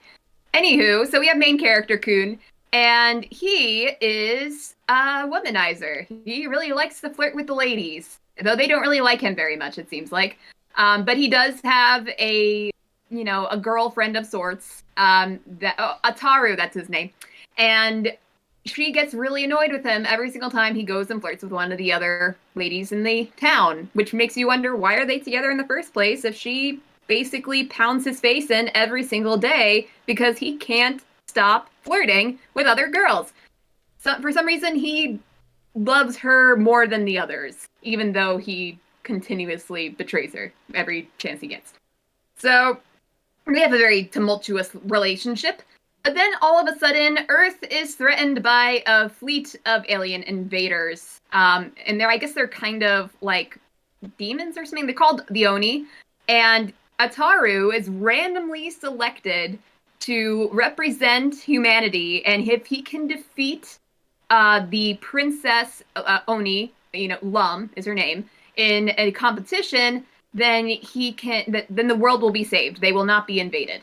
So they play a game of tag. If he can grab Lum by her little horns by the end of 10 days, humanity will be saved. The thing is that Lum can fly, and she has powers of electricity, so she can shock people too. So for 10 days, he's running around, and he has no chance of winning. But then all of a sudden, he has a stroke of luck. He pulls her bikini top off, and he manages to catch her. Because, she was so taken aback in that moment that she forgot that she was in a competition. So he catches her by the horns, and he's like, yes, I win! And in the process of doing all this, his girlfriend promises him that if you win this, I will marry you. And he's like, yes, marriage! Which I'm like, why are you cheering for marriage? You kind of seem like a guy that isn't up for that. But anywho. So he says, yeah, marriage! I'm gonna marry you! And Lum thinks that he meant that for her. And for whatever reason, Lum kind of likes the idea of getting married to this random guy. So she henceforth will never leave him alone. She's just attached to the hip to him, and he bothers his life every chance she gets. He doesn't like her because he likes his girlfriend, who now hates his guts because Lum, ruined everything. And so continues this anime that is just all about misunderstandings and slapstick violent comedy where Ataru cannot help but get electrocuted or punched in the face, or it happens to him like literally every scene. This is what the anime is about. Misunderstandings and Ataru getting hurt in the process. Sounds like I would hate this anime. Yeah, it's just a lot. I'm not entirely sure what is going to happen in this over 20 episode season that is going to have 4 cores. And it's going to continue for a while. God. And so it by episode 3, for whatever reason, episode 3s are coming in clutch, because episode 3 was actually a little bit funny because they introduced this newer character, a guy who is also a womanizer, but he's kind of suave about it. And they get stuck in a cave together, and it's really funny to me anyway. And so it's not bad. Lum is cute, but there's just too much of this stupid misunderstanding slapstick comedy that it's just not going to work for me. So unfortunately, gonna fail it. So the girl hates him because Lum hangs around with him? Yeah, because she every single time that Lum does something to mess up their relationship, like she interrupts their phone calls or something like that, she takes that to mean that Ataru isn't in love with her anymore, or something like that. I see. That sounds really stupid. Yeah, so it just happens too much. It's like that is the punchline of every scene. Every scene of every episode for 194 episodes. And you would think people never realize that you could just like talk to each other and and they try discuss things. Lum always messes it up somehow, but it's like they have some sort of part of their brain not working where they can compute cause and effect, and have critical thinking skills. It's just not present in this show. That is one big pile of shit. All right, what's next? Up next is a very short review of Cool Doji Danshi. This is done by Studio Pierrot, and it is based on a manga, and it is streaming on Crunchyroll. And this show is fine. It is full of half-length episodes that teaches the viewer a very important lesson. That you can be a little clumsy, you can be a little airheaded, you can be klutzy, as long as you're hot. And if that's the case, you're going to be A-okay. Sounds like Lum. Pretty much, actually. This is kind of a good follow-up. But no, this show is essentially a story of 4 guys who are just a little, they're a Well little endowed? goofy sometimes. No, they're just... So they're not EPO? No, they're not. The show is essentially going for, relatable. Like, these are characters who will, push on a door that says pull. They will not plug their headphones all the way in to their music, so everyone in the train can hear their idol songs. These are people that go to the convenience store, pick out their item, put it on the counter, and realize they forgot their wallet at home. And at every instance, one of these guys will be like, oh, and have a different reaction. Some of them are like, I meant to do that, and try to play it off like it was intentional. Some of them will be all shy and bashful and be like, oh, I'm sorry, and run away. Or some of them will just stone face and just ignore it like it never happened. And essentially, all the side characters are like, you know what? That was kind of cute in whatever way it was. And it's really just a show to see some cool, good-looking dudes stumble through life. And that's about it. It's fine for what it is. It's semi-humorous. It's semi-relatable, but there's really not enough anything there beyond that. So, Cool Doji Danshi, there's just not a lot there, but it's a thing, and it's also a failed thing. It is a travesty. Oh, can I say one more thing about Urusei Yatsura? Sorry. There's so much to say. It has a great OP. It has a great OP. I have to say that. It's probably one of my favorite of the season. Oh, wow. It's a bop. It features Alum. Of course. And yeah. And probably in many poses and outfits. Oh, yeah. She's... Okay, so they have a couple game references, I think old-style manga references, and also she's an idol. And she has her Oni fans, doing the light stick dancing in the background of the human characters just looking kind of uncomfortable. I mean, Lum is probably the number one sex icon of the 70s. That manga came out in 1978. And then the girl from, what the hell's that show called, Mason? Kimogure Orange Road. I can't remember her name. Yep. She's probably up there for the 80s. I'm not sure who the 90s would be. Maybe Faye. But yeah, I don't know. Lum's kind of the whole point. I think if you take her out of that show, there's literally no reason to watch that at all. Just a bunch of horny guys watching Lum dance around in leopard skin. All right. The next anime is one that Mason would like you to pay $7 for because it's Tensei or give a profit sharing? I can't remember. Tensei Shitara Ken Deshita, or Reincarnated as a Sword. This was one of the isekais that we joked about years ago, along with the isekai vending machine and the isekai hot spring, which I can only imagine where that one's going to end up, which is probably just staring at girls tits the entire show. And endless mokuri, and of course, Reincarnated as a Sword. So there's no real explanation of how this sword ends up as a sword in the first 3 episodes, but it is a sword. So the show starts off with the sword only, and the sword is sentient, and it has telekinesis, so it can fly around. It can lift itself up and fly around. Wow. It's a lot like the sword. It reminds me of the sword from Castlevania Symphony of the Night that you can summon, and it kind of flies around near you and attacks enemies for you. Pancake used to call that Sword-kun. Sword-kun, yeah. And it's extremely powerful. I mean, it knows all kinds of magic. It apparently has a high attack power, and it spends.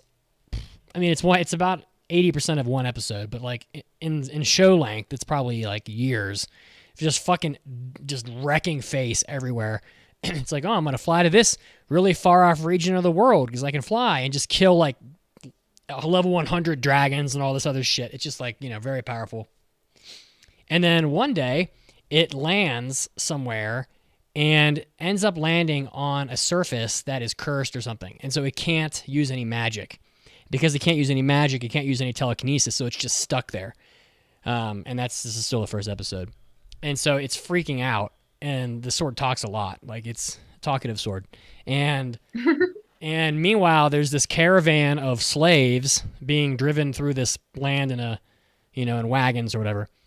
And this little cat girl, I don't even know what her name is, Fran, who's extremely cute, and more, I don't know, she's more or less a moe girl. She's not super moe. I don't know. She's somewhere between like moe and adult.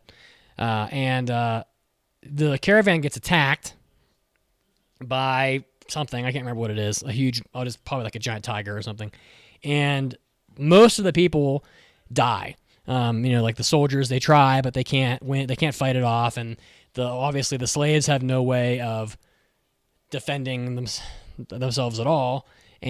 But Fran runs and she finds the sword that's in the ground, and I can't remember if it talks to her or not, but she extracts the sword, and then because the sword is insanely powerful, she's able to defeat the monster with it.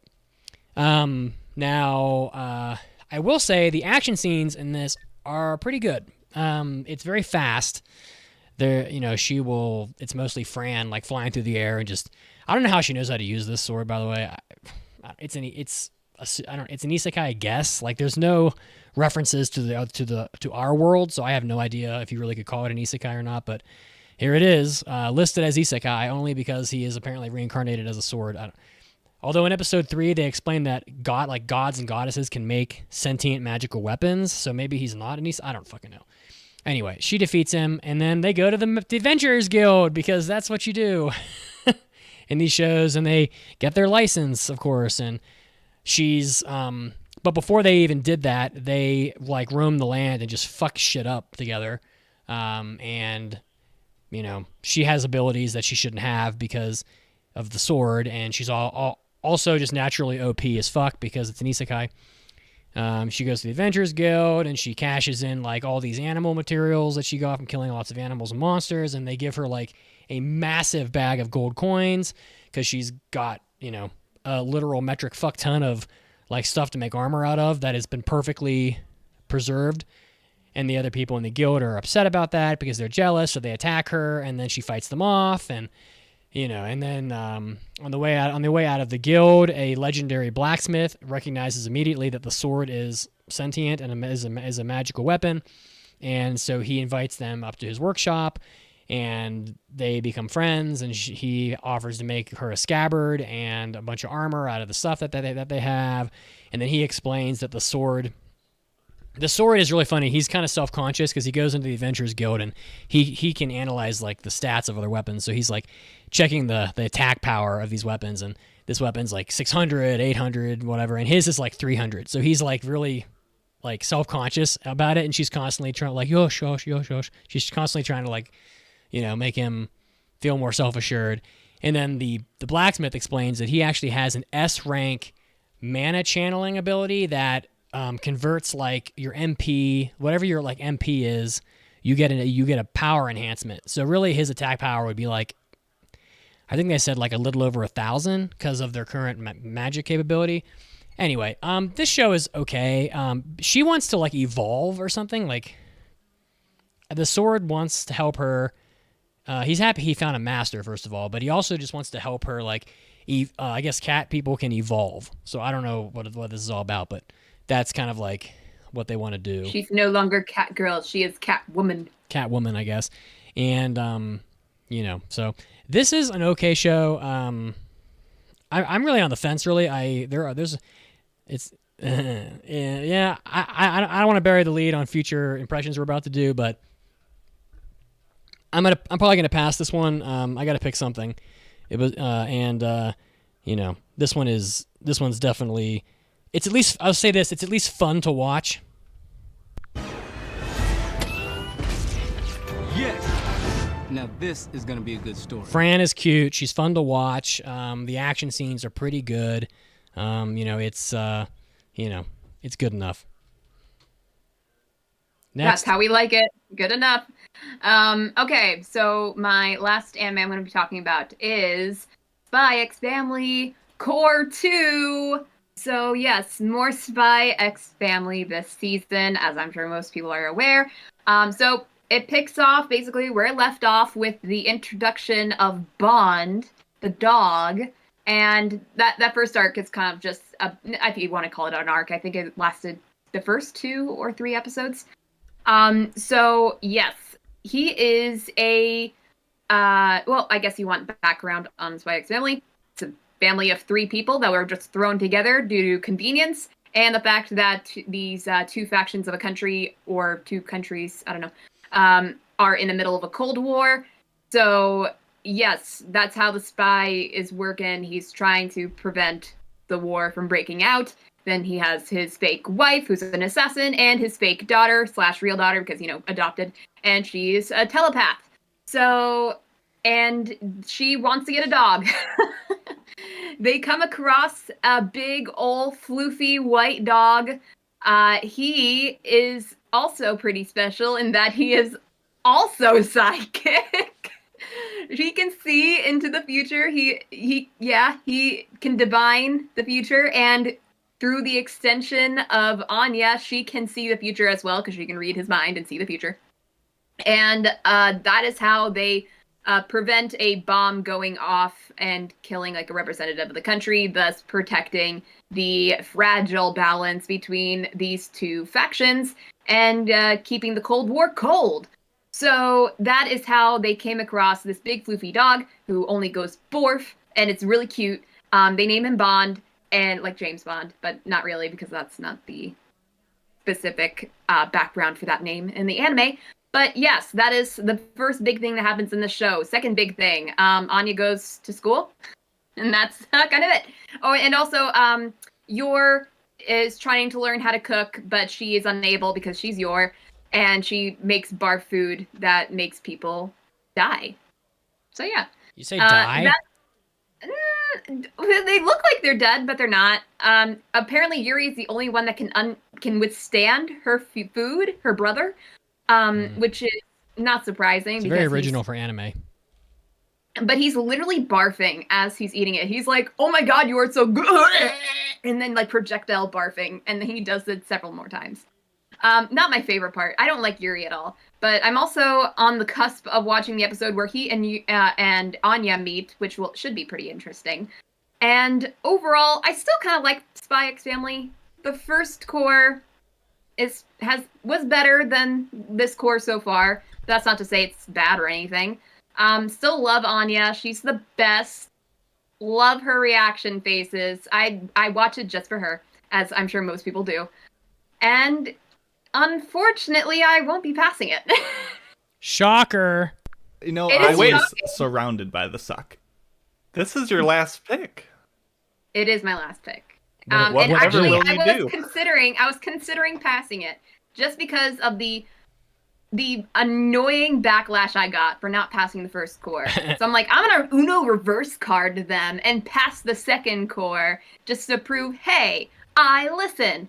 But I know that not many people are as enthralled with the second core as they were the first core. We also did review the first core, and I doubt there is going to be anything new and exciting to talk about in the second core that wouldn't be, the same as the first.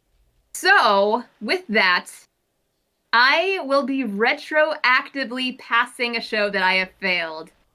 And so I'm going to double Uno reverse card everyone, and I'm going to pass DIY instead. I'm not fucking leaving! The show goes on!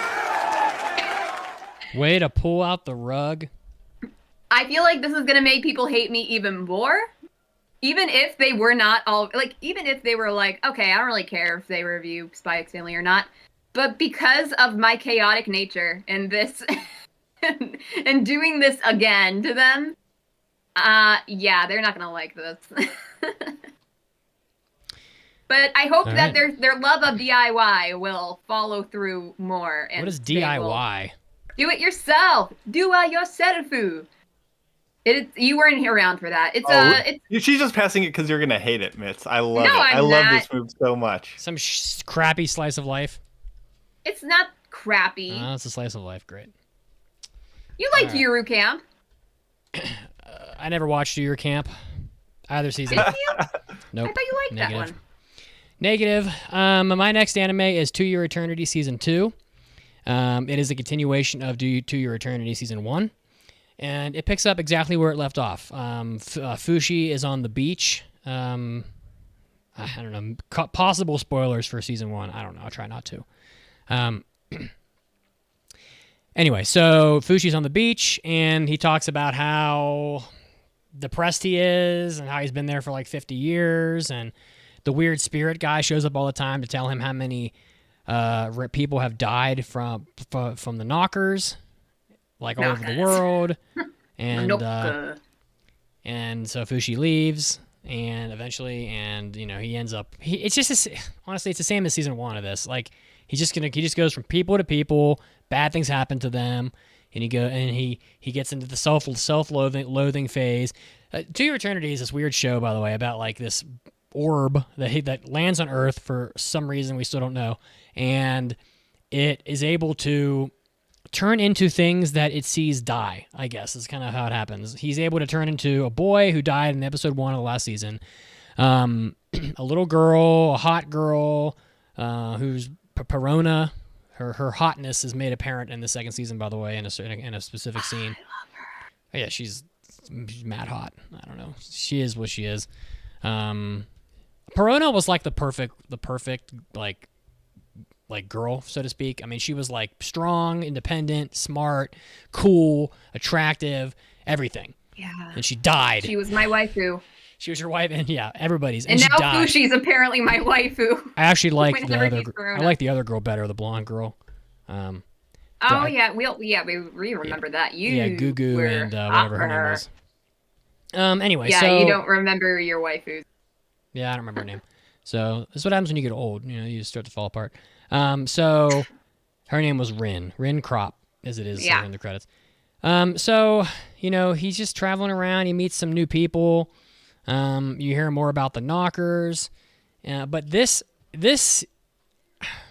it's weird. It's like this was like the hottest, most fucking awesome anime ever last time we watched it, up through about I'd say 14, 15 episodes, and then the last arc of it was not that good. It was definitely a drop, and then it ended on the beach with the old woman, and this second season, it comes back, and it just doesn't have the same je ne sais quoi that the first season had. Something is missing. It's not interesting anymore. I feel like the first season, it hit you hard immediately and gained your interest and your emotional investment. I haven't started the second season, but I'm going to guess that there was nothing that could top the first part of the first season. Well, from what I've seen, you're correct. I thought this anime peaked at the Gugu arc. Honestly, and this second season, it's just I'm not interested anymore. Like Fushi, whatever, he's sad, he turns into things, the knockers kill people, whatever. It's really not. It's not interesting. I don't know. It's just I find myself looking at my phone while I watch these first 3 episodes because nothing new is happening. He's just going now. He's with like a group of people that has an army, and they're probably going to fight the knockers. But honestly, who gives a fuck? And honestly, I don't see how they're going to fight the knockers anyway. They like come out of the ground and like shoot like lasers through you with like their fucking, they're not really lasers, but they're like appendages. Yeah, they'll fuse with it. It's almost like a slime that can make a spike come out of it. It's like they're not going to be able to fight them. But, eventually if you watch this whole season, you might find out what Fushi is, why he's there, what the knockers are, why they're there, and why you should give a fuck. But I'm not going to watch that because we're not going to get that far. It's not a bad show. It's just not interesting anymore. And that's about all there is to it. No, God! No, God, please, no! No! No! No! And I want to remind people that we failed a lot of shows today, but we pick so many more shows than we can pass because we let the listeners pick 3. So we're literally passing 6 out of 21, which is somewhere in the ballpark of 1 out of every 3 shows, or even not that many. So it sounds like we hate everything. Through Your Eternity is not a bad show. I mean, it's consistent. It's the studio change didn't affect it really. It's just not interesting anymore. I don't know how else I'm to hoping put it passes for listener choice though, because I mean I haven't started it yet, but I don't like leaving. I need to get back into it, and I'm hoping that we can still talk about it. Well, we'll talk about that in a second, but for now we got one more to go through. Yeah, one more show. As Mitsuki mentioned, I've used up, actually we as a podcast have used up all our passes, and I think that's just a testament to how strong the season has been. Like, there's been a bunch of really good shows, and there's still shows that I enjoy that I haven't been able to pass, and this is one of them. It's called Blue Lock. It's streaming on Crunchyroll, done by Studio 8-Bit, who did That Time I Got Reincarnated as a Slime, and it's based on a manga. And this show is pretty fun. It will get past your listener's choice. I'll just call it now. And yes, it is another 2-core, 24-episode soccer show, but it is going to be such an easy binge because it is so fast-paced, and each episode kind of leaves you wanting more. And it's pretty dumb, but it's fun and refreshing. It tells a story of this battle royale soccer thing where this one dude is like, I am going to make Japan the best country in the world for soccer, and you do that by having the best player, and the best player is a striker, and strikers need to be selfish. So I've gathered 300 strikers, and you are going to ruin one another in the crux of making one of you guys the most superior, best soccer specimen out there. And it's all about, a twist on the trope of, sportsmanship is about teamwork and being friends and having fun. And it's like, nope, this is a death game, and you need to step on everyone else's skull to get to the next level. It's Squid Game. And here's how we're going to do it. Yeah, it's Squid Game soccer. And yes, except you don't die. It's a weird, fantastical concept, but you as the viewer accepts that, and you know it, and it allows you to focus on just being entertained over being like, well, actually, technically, in a real world, this wouldn't work. Like, we get it, okay? It's a dumb, weird, Keijo-esque, just have fun with it kind of thing. And it has crisp production, high stakes, and it's going to be a good, foil, in my mind, to Arashi that, if you're interested in the death game concepts, give it a shot. Yes, at the end of the day, it's still a very shallow show with not much to it, and it's just trashiness, but it's an edgy, fun trashiness that isn't full of fan service, and it takes itself seriously in all the wink and nod ways where you know that it knows it's not trying to be anything more than what it is. So, based on my arbitrary and biased system, I will fail it, but I think the listeners will bring it back, and I won't mind it. It's not great, but it's all right. Jeez, I'm running out of fail drops here. All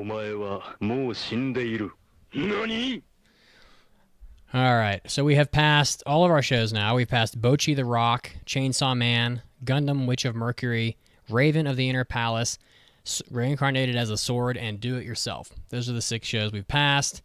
And now the listeners will pick 3 shows from the ones that we failed.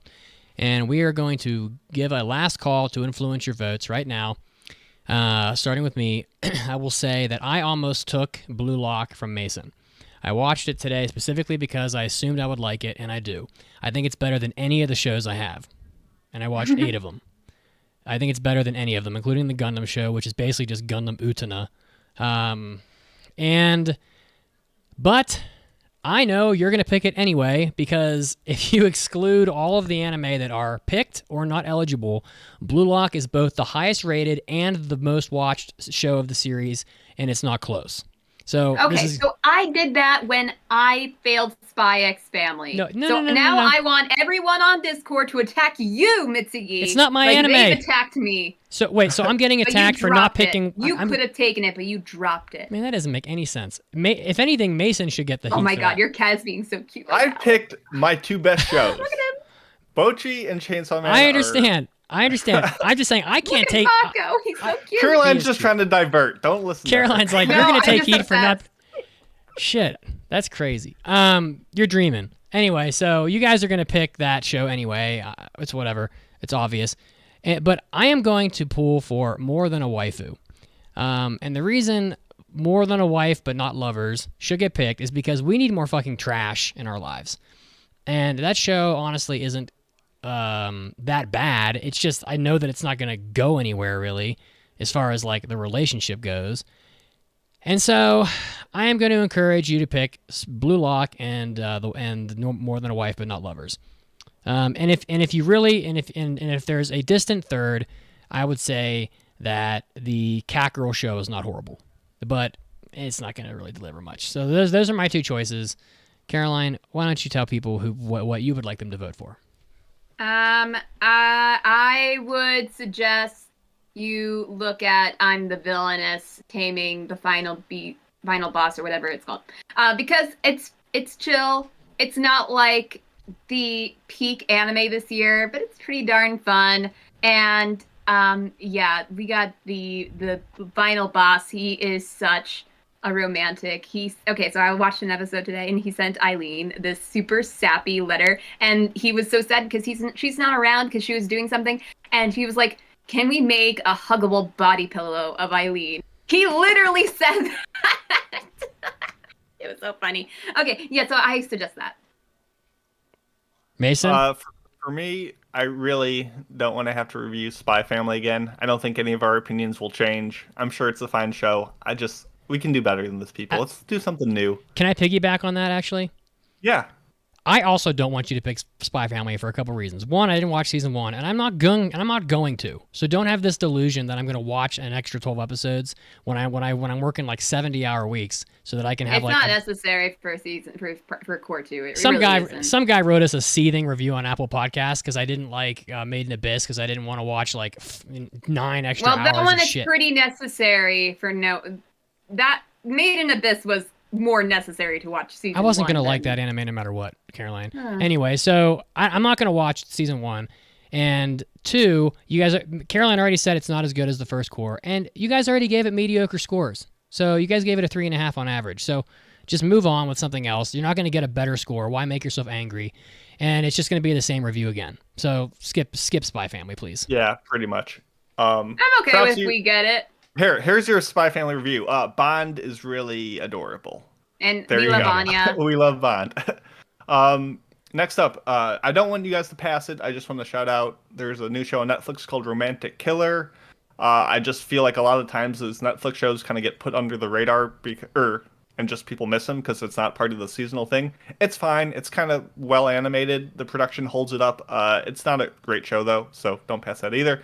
Finally, Akiba Made War. None of us picked it up for impressions because it looked like a weird, trashy idol show. And it is, but it also has guns, and it's pretty fun. And I've seen a couple episodes, and it's better than it has any right to be. So I have a high expectation it's going to pass. I have a high expectations and a high hope. And you haven't checked it out yet because you only watch what we talk about. Give it a shot. It's a pretty fun time. So that's all I got.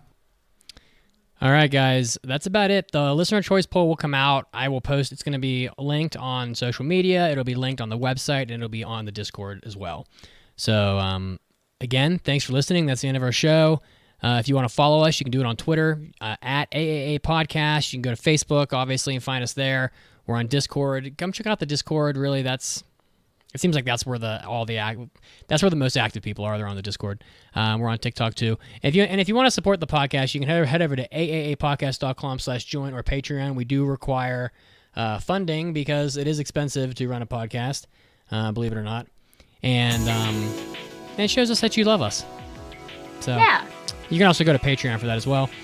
Leave us a review wherever you listen. That will be helpful. Tell a friend. Next week, we are going to be back to doing our reviews. We're going to do Summertime Render, and I do believe that no way to watch it. I believe that Andrew will be coming back to host another round of Anime Around the Horn, so that'll be fun. Until then, we'll see you. Be safe, have fun in whatever you do, and enjoy your anime. Bye-bye. Bye. See ya.